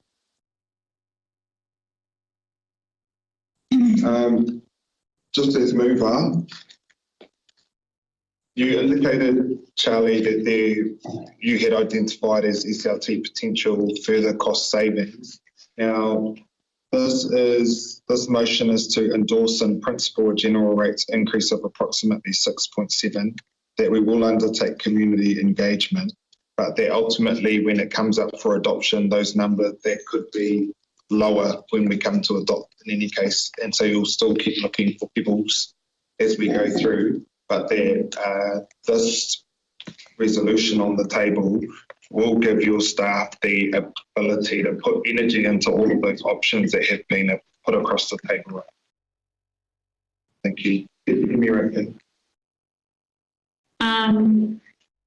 I just think that we have to be upfront with our communities about the choices in front of us. The 6.7 increase was already signalled through the long-term plan, and it follows a thorough zero-based budgeting process or an earlier projected increase of around 16.5%. So a big mihi to our staff for that huge reduction. And I know that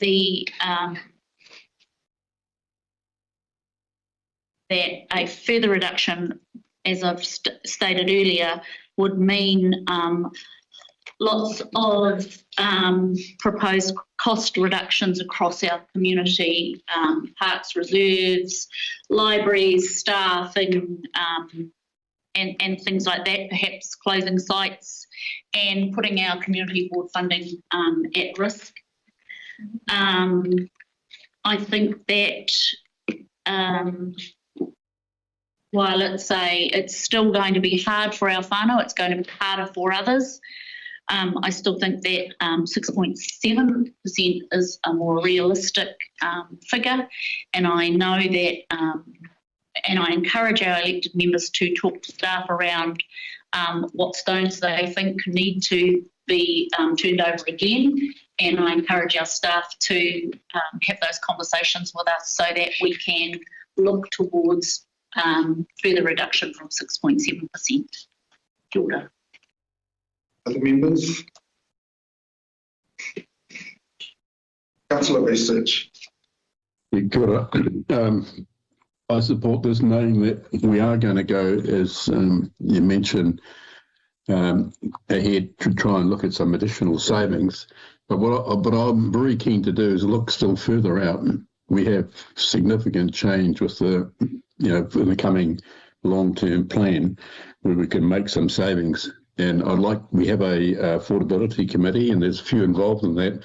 I'd like that to actually be cranked up quickly so we can engage with respective communities and look at ways we can drop those, make these savings in a manner that's both prudent and significant, and that's how we can actually deliver at a lesser cost. So I'm supporting this as it is, but I have the same concerns that everybody else is trying to get far better value for money. Thank you. Thank you. Any other members? Councillor Smulders. Thank you, Mayor Moko. Again, opposing. We're making decisions now from the 1st of July until June 2027. As the CEO has mentioned in his geopolitical economic statements, we've got hardships coming. And so whilst today it may be palatable, I think the community expect better of us. And I think we are capable of doing it. And I think as governments, we can stand up and go lower. And on those reasons, I oppose it.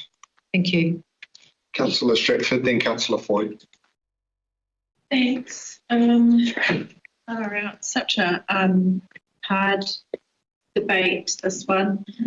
And being part of the previous LTP, which was the severe weather events 3-year LTP, but just having that in the back of my mind that we need to put a lot of energy into LTP from now, because we didn't get to do it last time because of Cyclone Gabriel and the 11 other severe weather events. So I am hoping that there are going to be more pebbles and we find some more rates savings there, because our rates are too high. The corridor in this paper talks to 100k average, 100k, but average land values are for residential properties 350k. So the $75 extra that they're going to be paying is a lot of money in the pocket. So I'm so uncomfortable with the rates increase and that we're going out for inform only. But we did commit to that 6.7% in the long-term plan. We have an enormous amount of road damage that we're still recovering from Cyclone Gabriel, and then TAN, and now whatever we called this recent one, and the one this week we're still in. Although I'm so uncomfortable with not going out to consultation and just doing the inform only, we need to make sure that our comms are on point on how we got here, not just rely on this paper, video, and everyone needs to, although you might disagree with this resolution, we've all got to own what goes out. Kia ora. Councillor Foy. I think it was not last year, but the year before, Mayor Moku was the most popular mayor in all of New Zealand. And I think that part of that was his very low rates rise. We didn't depreciate our housing for our lead portfolio. We got a large dividend from Whānau Holdings. We looked outside of the box as an organisation, and that reflected not just because, he's very popular, but because people generally support us as a big business, the biggest business in all the far north, in fact, that we are trying to not increase costs on our area that has very high social deprivation, unfortunately. So in terms of going forward, what I was hoping as part of the last resolution that didn't pass is that we will be given those options from our staff to further reduce cost. My fear is now that we will not be given those because we've already agreed to the existing number, so we won't be given those options. So I think that's something lost for our organisation, because I know that our finance staff are very innovative. And just because we've always done something doesn't mean we have to always keep on doing it that way. And we've got our CEO who's from a finance background, and he thinks outside of the box, not just how local government has always been. So I'm not supportive of the 6.7 rates rise. I would have hoped that we can get it lower. But what I'd like to do as part of the long-term plan is look outside of the box so we can look at those historic things that we've always done and actually, is that serving our community in the best way? So I don't support the current motion, but I look forward to the long-term plan where we can strive to make those structural changes to our organisation and historic costs that have always been in there, that cost our ratepayer dearly. Sure, thank you, Councillor Foy. By way of right of reply, Councillor Hauke. I agree with the comms. I really appreciate a recent set of comms, because the perception is council does nothing, doesn't respond. So all the extra comms around what's happening. And on the way here this morning, I think we in the Mangamuka stopped 4 times. Yeah. And what I really liked was all the signage, and it made me think, this is what we need in council, is lots of clear signs. Shite is coming ahead. So, you know, things like be prepared to slow down. It's going to probably drop to 30. Be prepared to stop. So before we even got to that point, there were clear signs, which comes back to comms. So I think that I agree with Councillor Foy. It should be lower, you know, but it is what it is. And yeah, I'd like to still stick to something lower. I lost that one, so move on. But look forward to coming, and I'll give you some of my suggestions of how to save $2 million. I'll give them to the GM, I was going to say GM, so it can be explained there. But comms are really important because people are suffering, really suffering, whether they're elderly, young or whatever, and unless we tell them why we're this, they'll just see us as some rip-off merchant. So comms, please. Kia ora. Kia ora. Well, override of reply, just to acknowledge all of the vigorous debate, conversation and questions that have come across the table right now. Thank you, Councillor Vucic, for highlighting the affordability portfolio and that mechanism to interface between governance and operations to do the mahi required and keep everyone on the journey together. I am putting all my eggs into the long-term plan basket. We have 13 community board subdivisions, and I would like to see mapped out how we are going to engage with our community board subdivision members to hold consultation, pre-engagement, comms and consultation with our communities up and down the far north. 215 settlements make up this beautiful district. And I appreciate that a number is a number, but it represents something more beyond that.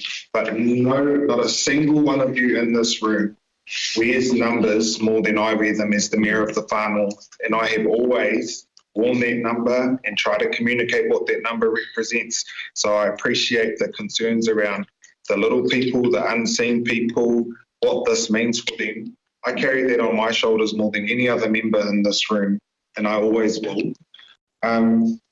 Yes, when we had the lowest rates rise in the country at 4.5%, I was ranked number 1. I dropped to number 3 when we come out with one of the higher ones at 10.95% in an election year. But I still carried that number as well. Waipara have put all their eggs in the long-term plan basket as well. They have endorsed their long-term plan increase of 7.9%. There's got through in 5 minutes. We've had much more rigorous debate here at our table than they have, and I do hope that we are able to communicate across to our people that the number is the number, but that in no way, shape or form determines how we feel inside as members representing them and understanding the struggles that people are going through. I'm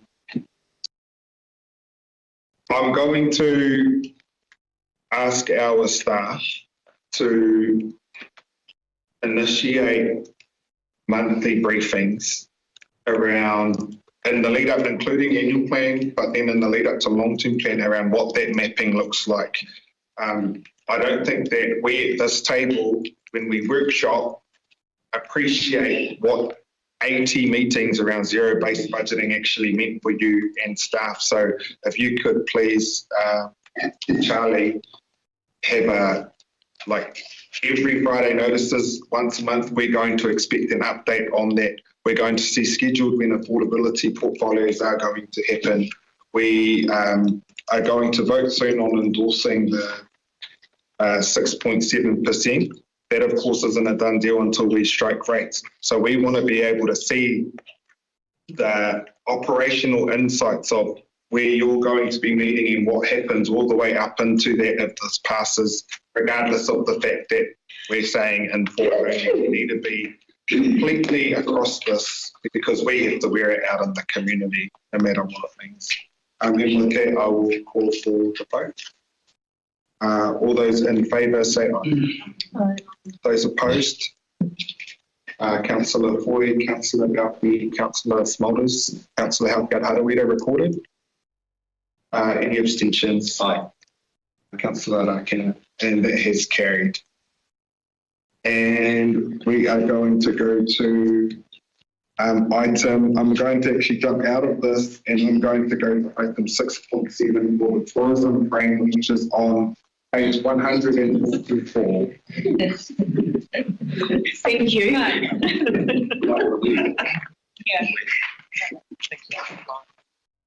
The recommendation is that the final district council approve the installation of a tourist photo frame at Stockyard Point Scenic Reserve in the position indicated, subject to the applicant undertaking installation to council specifications.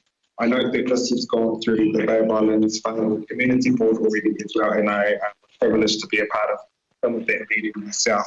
So with that, I will happily move this, if I could get a second. Councillor Allen, seconded. Councillor Allen. It's came to the community board and was last. Any other members? Councillor Halkett Harawira.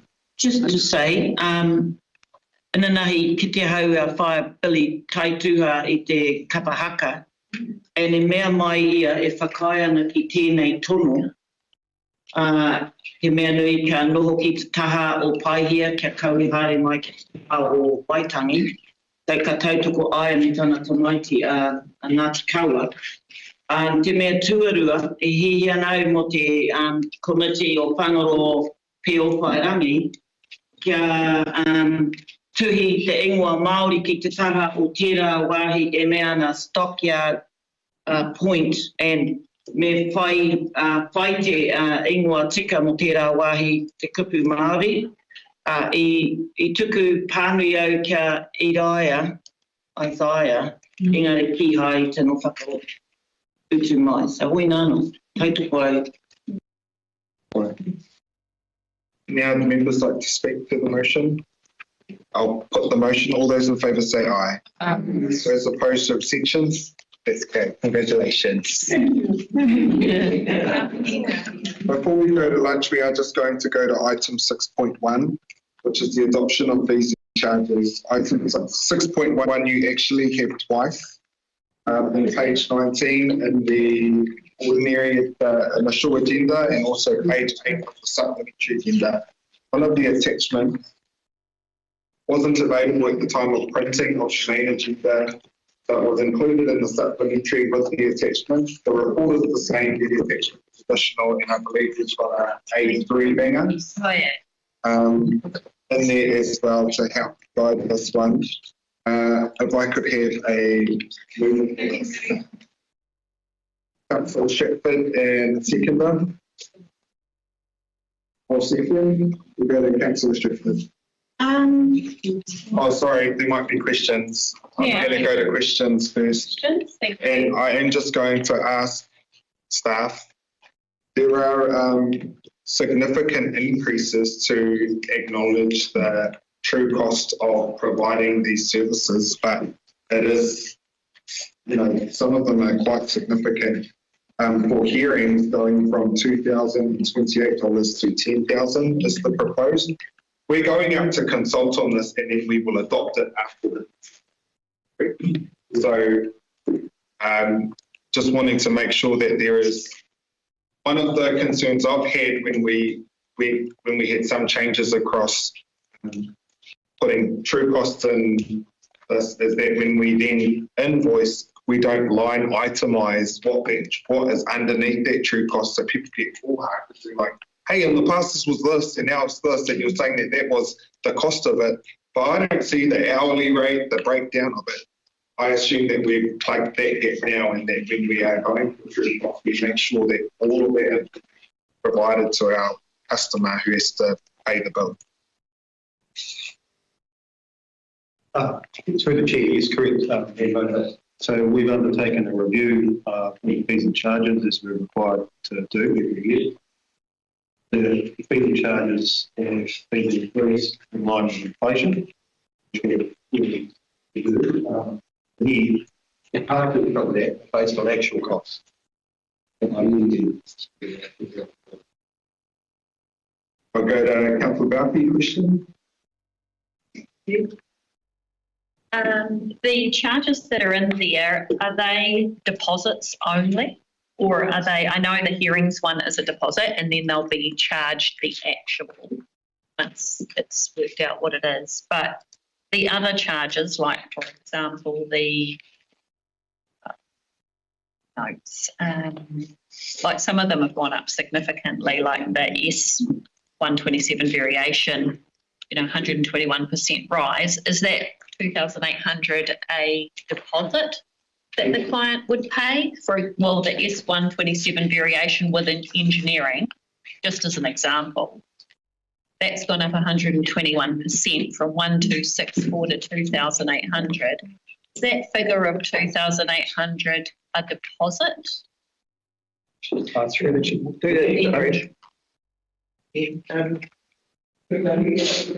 to our subject matter expert, Trish Hartley, the Minister of Resource Consent. Excuse me, kia ora everyone, kia ora.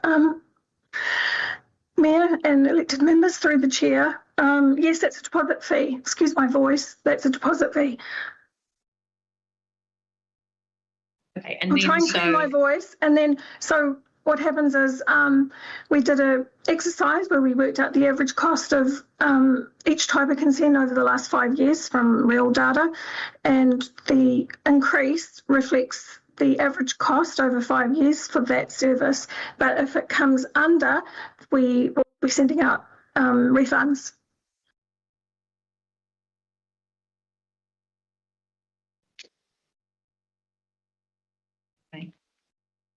Any further questions, Councillor Balfe? We can come back to you if you... Yeah, also just looking at, sorry, through the chair, through the hearing for limited or public notified application, was there a consideration to split those, like to have a set fee for a limited and then a set deposit, sorry, for the limited and a set $10,000 deposit? Yeah, my understanding is that, again, through doing the last 5 years of hearing fees, that's what its true cost of holding a hearing, whether it's been limited or public. We actually don't have very many public notifications. We only really tend to have limited.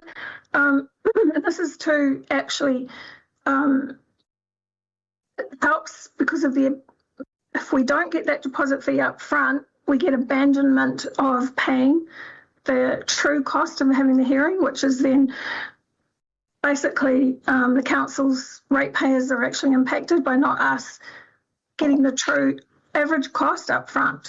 Does that make sense? Yeah. So generally the hearings have been quite large, like quite expensive and complicated hearings that have required a lot of technical experts' time, commissioners' time, flights. So if we don't get a genuine deposit fee that covers what that's going to cost, and then the applicant maybe gets a negative, like a decline, they're less inclined to pay. Whereas if we've got the deposit fee, covered most of it, then the abandonment is a lot less. Yeah. I'm just concerned that, since 2022, our building consents have gone down by 50%. We're proposing fees, whilst they are what you're saying, true and relevant, are we going to further decrease our people's likelihood of wanting to build when we really want to encourage them? So I'm like Hilda said, comms around these fees and charges would be critical, because from the feedback I've got from architects and builders and the like, they're really struggling to have any more impact on the likelihood of people building where it's already a bit of a no-go zone. This concern that it's going to... Yeah. Right. Through the chair, we actually have another project underway that hasn't come to your attention yet, but it's in the very draft stages. But we actually believe we have a way of reducing the cost of processing significantly. We'll bring this paper to the council as soon as we've got that out of a draft and into a more final position. Question. And that RMA changes, will they have an impact on fees, and is it prudent to be changing significantly now, or to wait for those to come in and see what impact they have? Through the chair, I'll either let Ken or Charlie maybe answer that, or Roger, if he's present.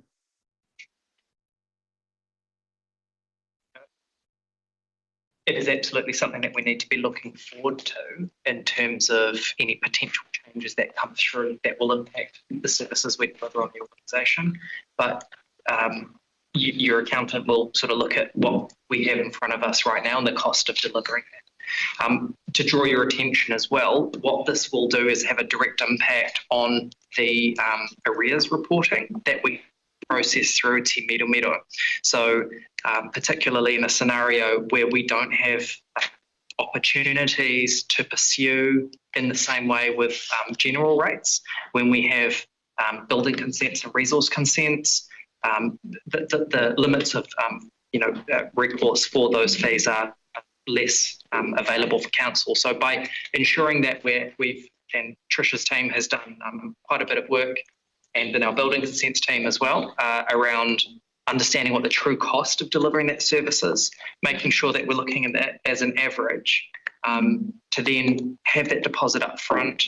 If there are any overs and unders, then they're accounted for at the end of the process, but we're not in a situation where if someone gets an unfavourable sort of outcome, then the general rates has to. With the chair, if I can comment, we've got in excess of $1 million of debt on our books through consents, and part of that debt is in relation to people who the consents have not gone their way, and which don't pre-cost deposits. Yeah.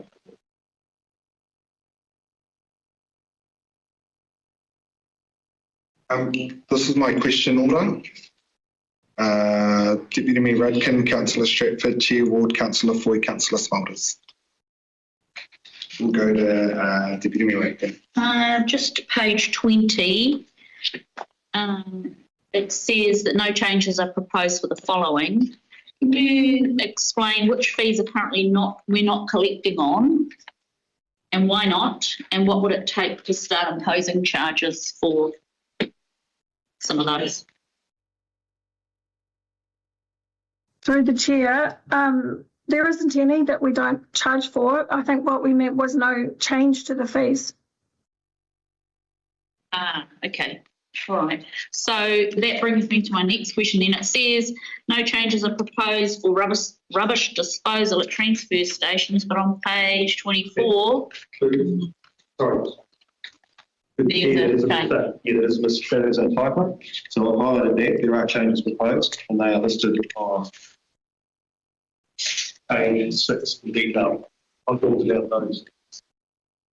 When we'll be discussing the annual plan. That's a typo. Okay. So, all right. Thank you. That's okay.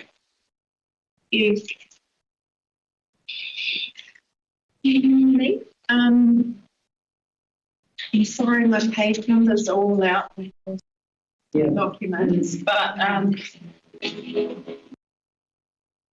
get up and down.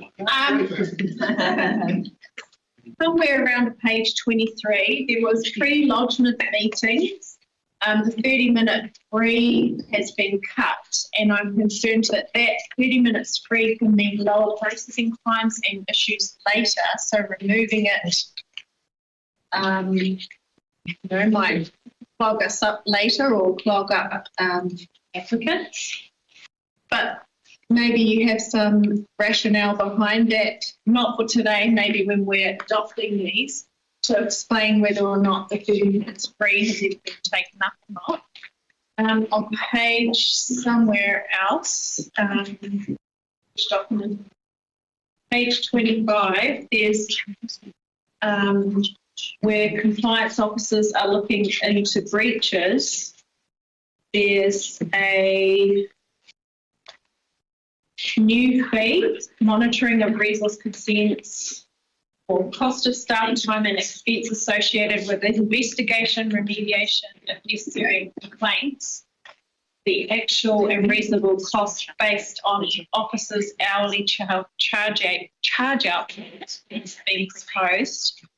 And its purpose is to disincentivise people from committing breaches. What about if we get the recurring Complaining. He said it. That costs ratepayers time and investigation and monitoring. Not saying that I want to deter people from reporting breaches, but how do you, does it mean that we're just going to get more harsh and maybe you need to come to our Te Kukuta committee and explain that a bit more? Sure.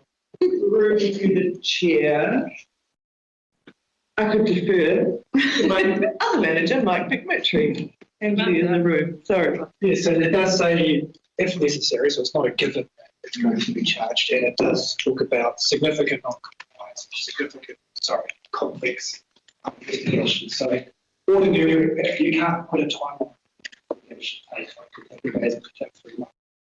When there is a significant investigation required, and perhaps a remedial action is taken and a person does not wish to undertake that, then may be. Okay. So it's there as a fail-safe exercise, essentially. Cool. Further question on environmental health licences. We've removed the campgrounds.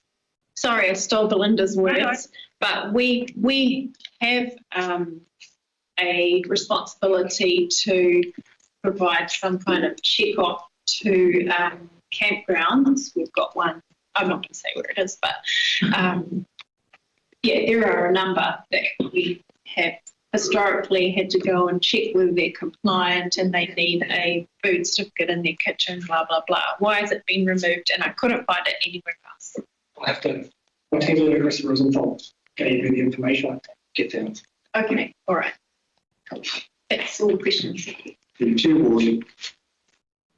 I have a few questions. The first one, if we're going out to consult clarification on page 31, please, around Waihi Village Green school poles and exhibitors.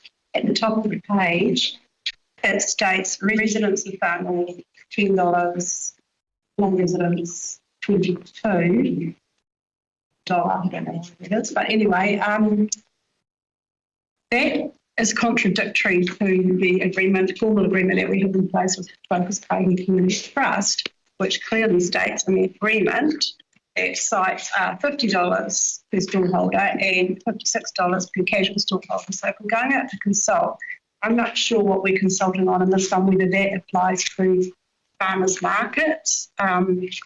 There's management of this is delegated to Focus Waihi Community Trust, so I'd just like to see some consistency in how you're capturing our community agreements, because we are having issues with policies and bylaws and licences right across this area.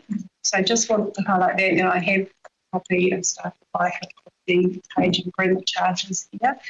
The other issue that we have been, I've been bringing to workshops requesting that we look at alternate policies, particularly along fees and charges in line with al fresco dining policy and licences, and that has not actually gone around the table very well, and so we haven't got anywhere with that. Likewise, with our mobile shops, and as Councillor Stratford has raised, we have issues in the environmental health sector with licensed, registered, fully self-contained vehicles using commercial sites without having to comply with anything. So what I'm asking for here is, from a community board perspective, we know all the issues on the ground. We're not getting any traction within council in resolving the queries, and we see an opportunity to increase fees and charges there as well and make it simpler for monitoring and compliance. The question to you, Mayor Moko, is do we make deputations to you as a council, or can we make submissions on these issues to get them heard clearly? Can I ask that staff, this is adopting the statement of proposal for consultation, and we will set fees and charges with annual plan in June. Can I ask that for want of a better word, a consultation workshop with our community boards for the items that are on here that they've delegated authority over and oversee, because we're moved up here, that they actually have a workshop so that their submission, for want of a better term again, or an appropriate mechanism. I don't think that our chairs should have to deputise us to make us aware of things that we should be able to plug operationally, those sorts of gaps, like the focus pie here thing. This is just adopting what we're going to consult on. It's not the final adoption itself. So if we could capture those between now and June as appropriate and where appropriate, then we can plug those gaps in the interim. Thank you, Member. We've got Councillor Foy. I've got a number of questions, so I'll start with the monitoring. So there previously was a monitoring fee for resource consent conditions, current, but that's now proposed to actual cost depending on a site inspection. So if people have been charged a monitoring fee and they haven't gone out to site, are those customers going to be refunded? My first question.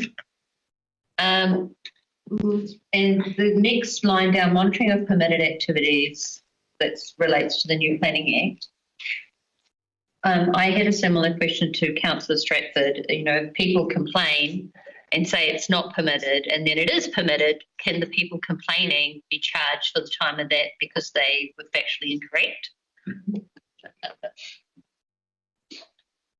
In all seriousness, if that's using staff time and they are not correct in their assumptions, and why is it that only the landowner that has to defend themselves and spend all this time defending themselves has to pay when the person can complain all day and night about every different thing? It'd be completely false, and still they pay nothing.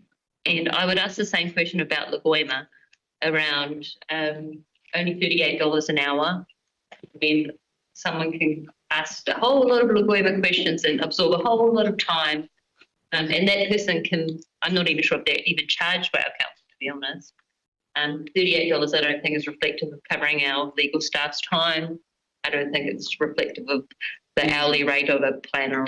You know, I think that other councils have a better platform for this, like Rotorua Council, for example, is one. In terms of monitoring and moving to a more permitted baseline, effects-based program under the new acts, under the new planning acts, it says actual costs. So I'm actually unsure about the resourcing in that area and how we're actually going to be monitoring the environmental baselines that are coming out as a council, and what level of resource we can forward program to allow for that. So those are my monitoring questions.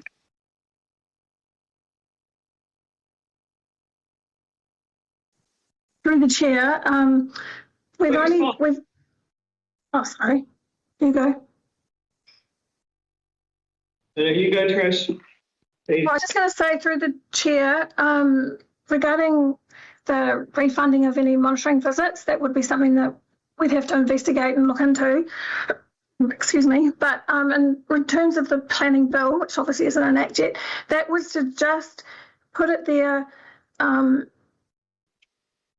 so that we're not actually finding ourselves doing work for nothing when any of the national standards, planning standards, are being announced and dropped in the next few months. So it's just there as a backup, so we're not working for nothing, but it's not in play yet.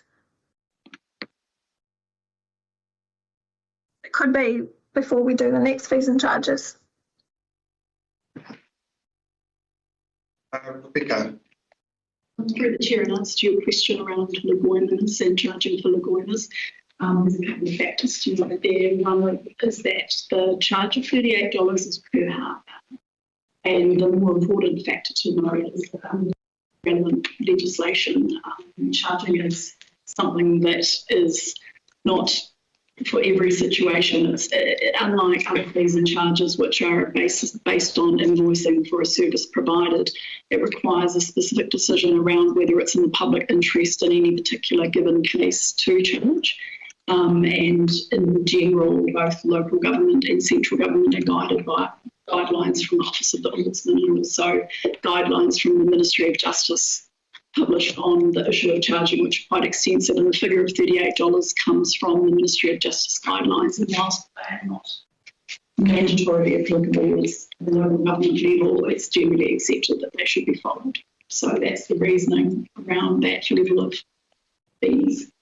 But do we actually ever charge it? We occasionally charge, but charging... How many times a year? I don't have that figure.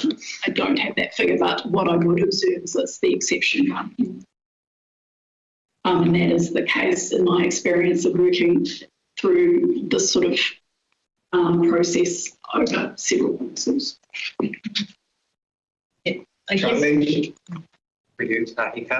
you for that response, Rebecca. In addition, SLT have recently reviewed options in terms of how lawyers are processed within the organisation. We've looked back at the analytics over the last 5 or 6 years in relation to the volume of requests and how they're being resourced, and how that process is flowing through the organisation. And there are a number of internal changes that we'll be sort of looking at, because obviously, you know, it's a service that we're required to provide, and we're in the doing the best that we can to provide transparency as required by the Ombudsman. But at the same time, there is an ever increasing resource burden on the providing that information. So we are contemplating how we can improve delivery in that space, working with stakeholders from across the business and provide better transparency around that. Thank you. Yeah. So I did actually get a response about the monitoring fee for resource consent, or the fee about people if they complain if there's like a bond or something in case they were completely wrong and wasted lots of staff time. Chair, the monitoring fee was originally 400. Some people were paying for it. You only have to send the documentation to realise why should they have to pay so much money, right? So it's to account for actual costs where site visits are required, and so some people you get a discount. So I think that answers that one. And then I understand the second question correctly is people that will continually complain, person who's being complained against has to pay. Yeah, there was a fee proposed against the landowner, but not against the complainant if they're, spending a lot of time, resource, and their claims are unsubstantiated. Again, there may be claims costs, not necessarily just they will be costs in the event that someone breaching the charge because it's talking about breaches. And if there's no breach, there's no.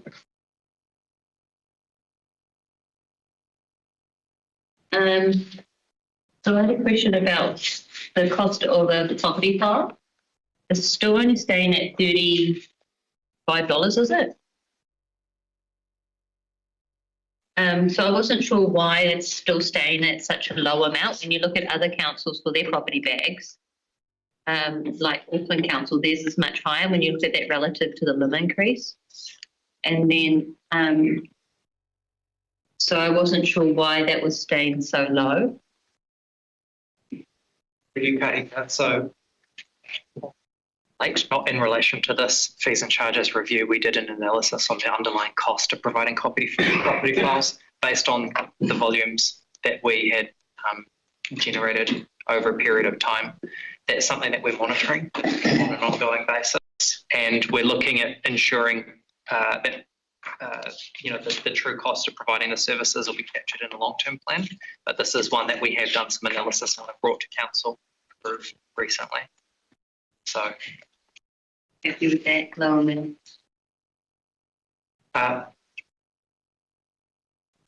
So it was based on the underlying cost of providing the service. So if we are significantly cheaper, need to understand what the additional costs are that the other councils are wearing that we're not experiencing at the moment. But under the LGA, we're not in a position where we can charge more than the underlying cost for providing that service. So the last question I had was for resource consents. I wasn't sure why it was per lot for the subdivision applications instead of based on activity status, because like a non-complying 1 lot or 2 lot subdivision could be much more work than a restricted discretionary 5 lot subdivision.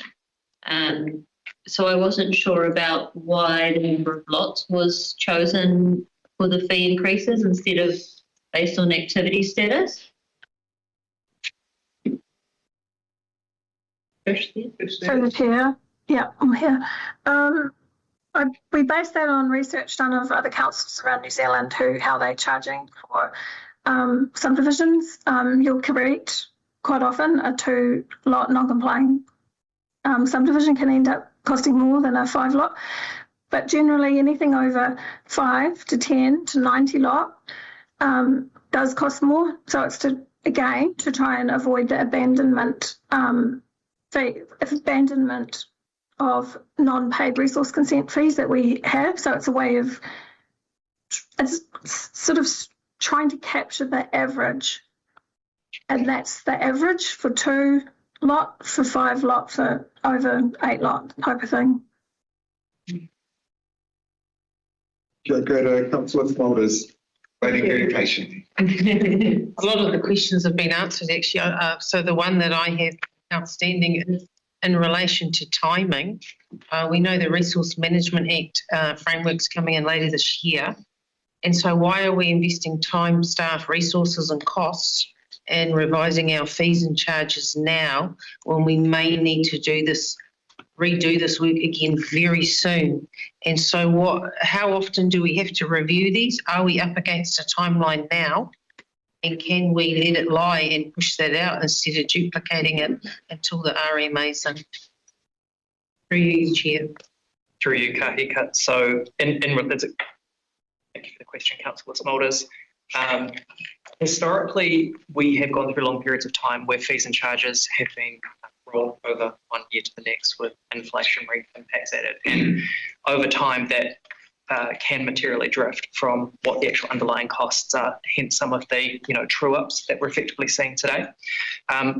It's incumbent on us to look at the services that we currently have to provide with the regulatory environment that we're currently operating in. And when we have clarity around what those costs will look like under a changed regulatory environment, then we need to make sure that we're doing the same process then. But there is going to be a time period between it's not only the imposition of that environment, it's making sure that we have visibility on what the costs impacts are to council so we can reasonably estimate what those costs should look like and the appropriate deposits and things then being charged onto customers in that area. There will be a time lapse in between those two, and what we're trying to address right now is the other implications. So moving towards a user pays type environment for the services that are being provided and ensuring that we don't have ongoing downstream impacts of arrears balances that are increasingly difficult to pursue. So definitely appreciate the concern of having to do that piece of work twice.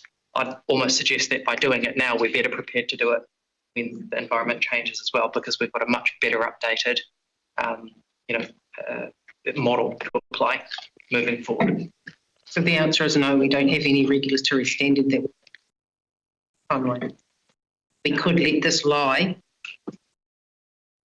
Through the chair, Rebecca, I could just respond. The Chair, I believe I'd have to have a look properly, but I believe that our fees and charges are passed each year on an annual basis, so they apply for that year. And so if we were to let it lie over a period of time, we might find ourselves in a position of not having that decision on our fees and charges, and therefore the inability to charge those fees. But what I'm hearing is that we've been doing that for years. Is that right? Through you, Kahika. The fees and charges schedule is adopted every year, but the revision of the underlying costs into the fees and charges schedule hasn't occurred in the same thoroughness that's occurring in relation to these elements that are coming through, and is going to be proposed to council as a part of the long-term plan as well. And can we do that twice in 1 year, given that the RMA is going to give us a whole new line, going to give us whole new, some lines drop off, some bits won't off. Through you, Is that viable? If it is determined that the fees and charges schedule is materially different, if there is a substantial enough reason to do that, council can approve to change those during the year. From memory, in our submission, we highlighted the cost changes through RMA reform, and we're looking for central government guidance around making it easier for us in our job after the fact. Yeah. We highlighted that through our submission. Yeah, through the chair, I've just been just exchanging a few messages with Trish on this. So when the Act comes into play, some of the charging regimes will come in, but because the Act is fundamentally moving away from consenting into more monitoring and enforcement, it means that the charging as it is right now is a charge that's based on the activity. It'll be based on whether you can move some of that charging to enforcement. So that's going to be something we need to address. It changes the economics of how you go about recovering costs. So it will be something fundamental we need to look at. Just a note on that, just going to the Planning Institute conference, the permitted baseline will be increasing a lot, so there'll be a lot more permitted activities. So if people complain and say things aren't permitted, then we have to respond. That may be a lot of resource that our council is having to do, unless we have some sort of mechanism. I don't know if there's a mechanism for when people complain, but if there's a mechanism to monitor permitted baseline, so it'll be moving a lot. Yeah, so that will need to be worked through quite closely if we're working on cost recovery use of. Just the last couple of questions from myself and Councillor Stratford. My one is, no changes are proposed for the following on page 20 in the original agenda. And one of those was the Hokianga ferry charges. And I just note the significant increase of cost for diesel, which our ferry uses. But I also note that NZTA provide a 71% funding assistance rate subsidy for the Hokianga ferry. I don't want to have to charge more for people who are already struggling, but also know that there are going to be potential increases in the contract cost for providing that service. How are we going to factor that in, or that's just a discussion we have to continue with all of our contracts across the board? Through you, Kahika, that is something that we are looking at with all of our contractors currently.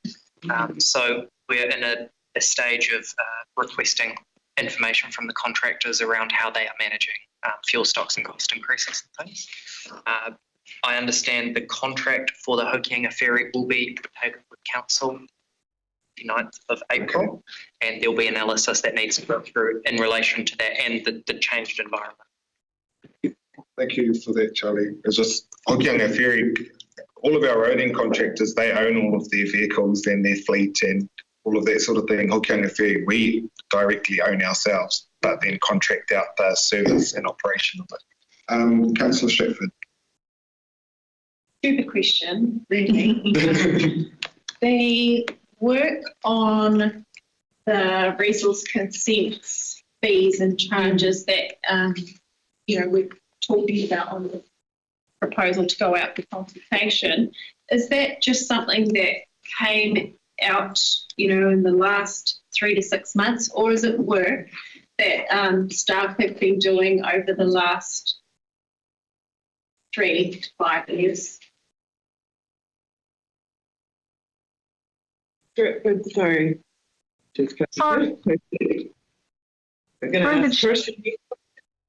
Sorry, Hillary. Through the chair. Councillor Stratford, sorry, do you mean the research to get the average cost, or because that was done over 5 years? Exactly. Yes. Yeah. So we've got BI now, so it made the task a lot easier. So we can pull all the data for every type of consent and every status, and we can work out, the average cost for every type and every status. Thank you. We can also work out every planner's time, every engineer's time. So the BI is really good now, so we can get a real-time view of what is costing us. Thanks, Trish. I'm going to move us into the debate now. I also will note that this is an annual thing, but we're going to workshop it as a part of annual plan workshopping, long-term plan workshopping. We've had a robust amount of questions come across, but because we didn't workshop it, it was important to get those answers across the table here today. That's okay. Councillor Stratford, you're the mover, I'm the seconder. Do you have any commentary on? Yeah, just quickly, the Minister recommended councils review whether some operational costs currently funded through the general rate should instead sit within youth pays models where services can be attributed more directly. So I'm really happy to see that this is being done, and we've been working towards this as a council for the last 5 years.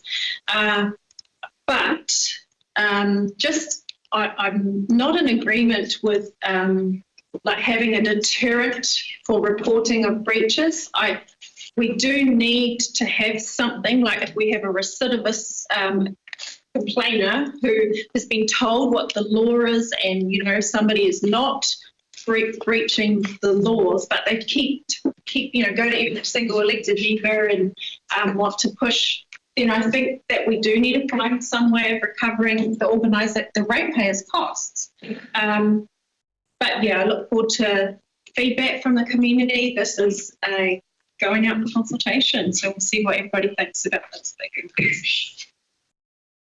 Thank you. Any other member like to speak for or against the proposal for consultation? Then I will go. Oh, sorry, Councillor Balke.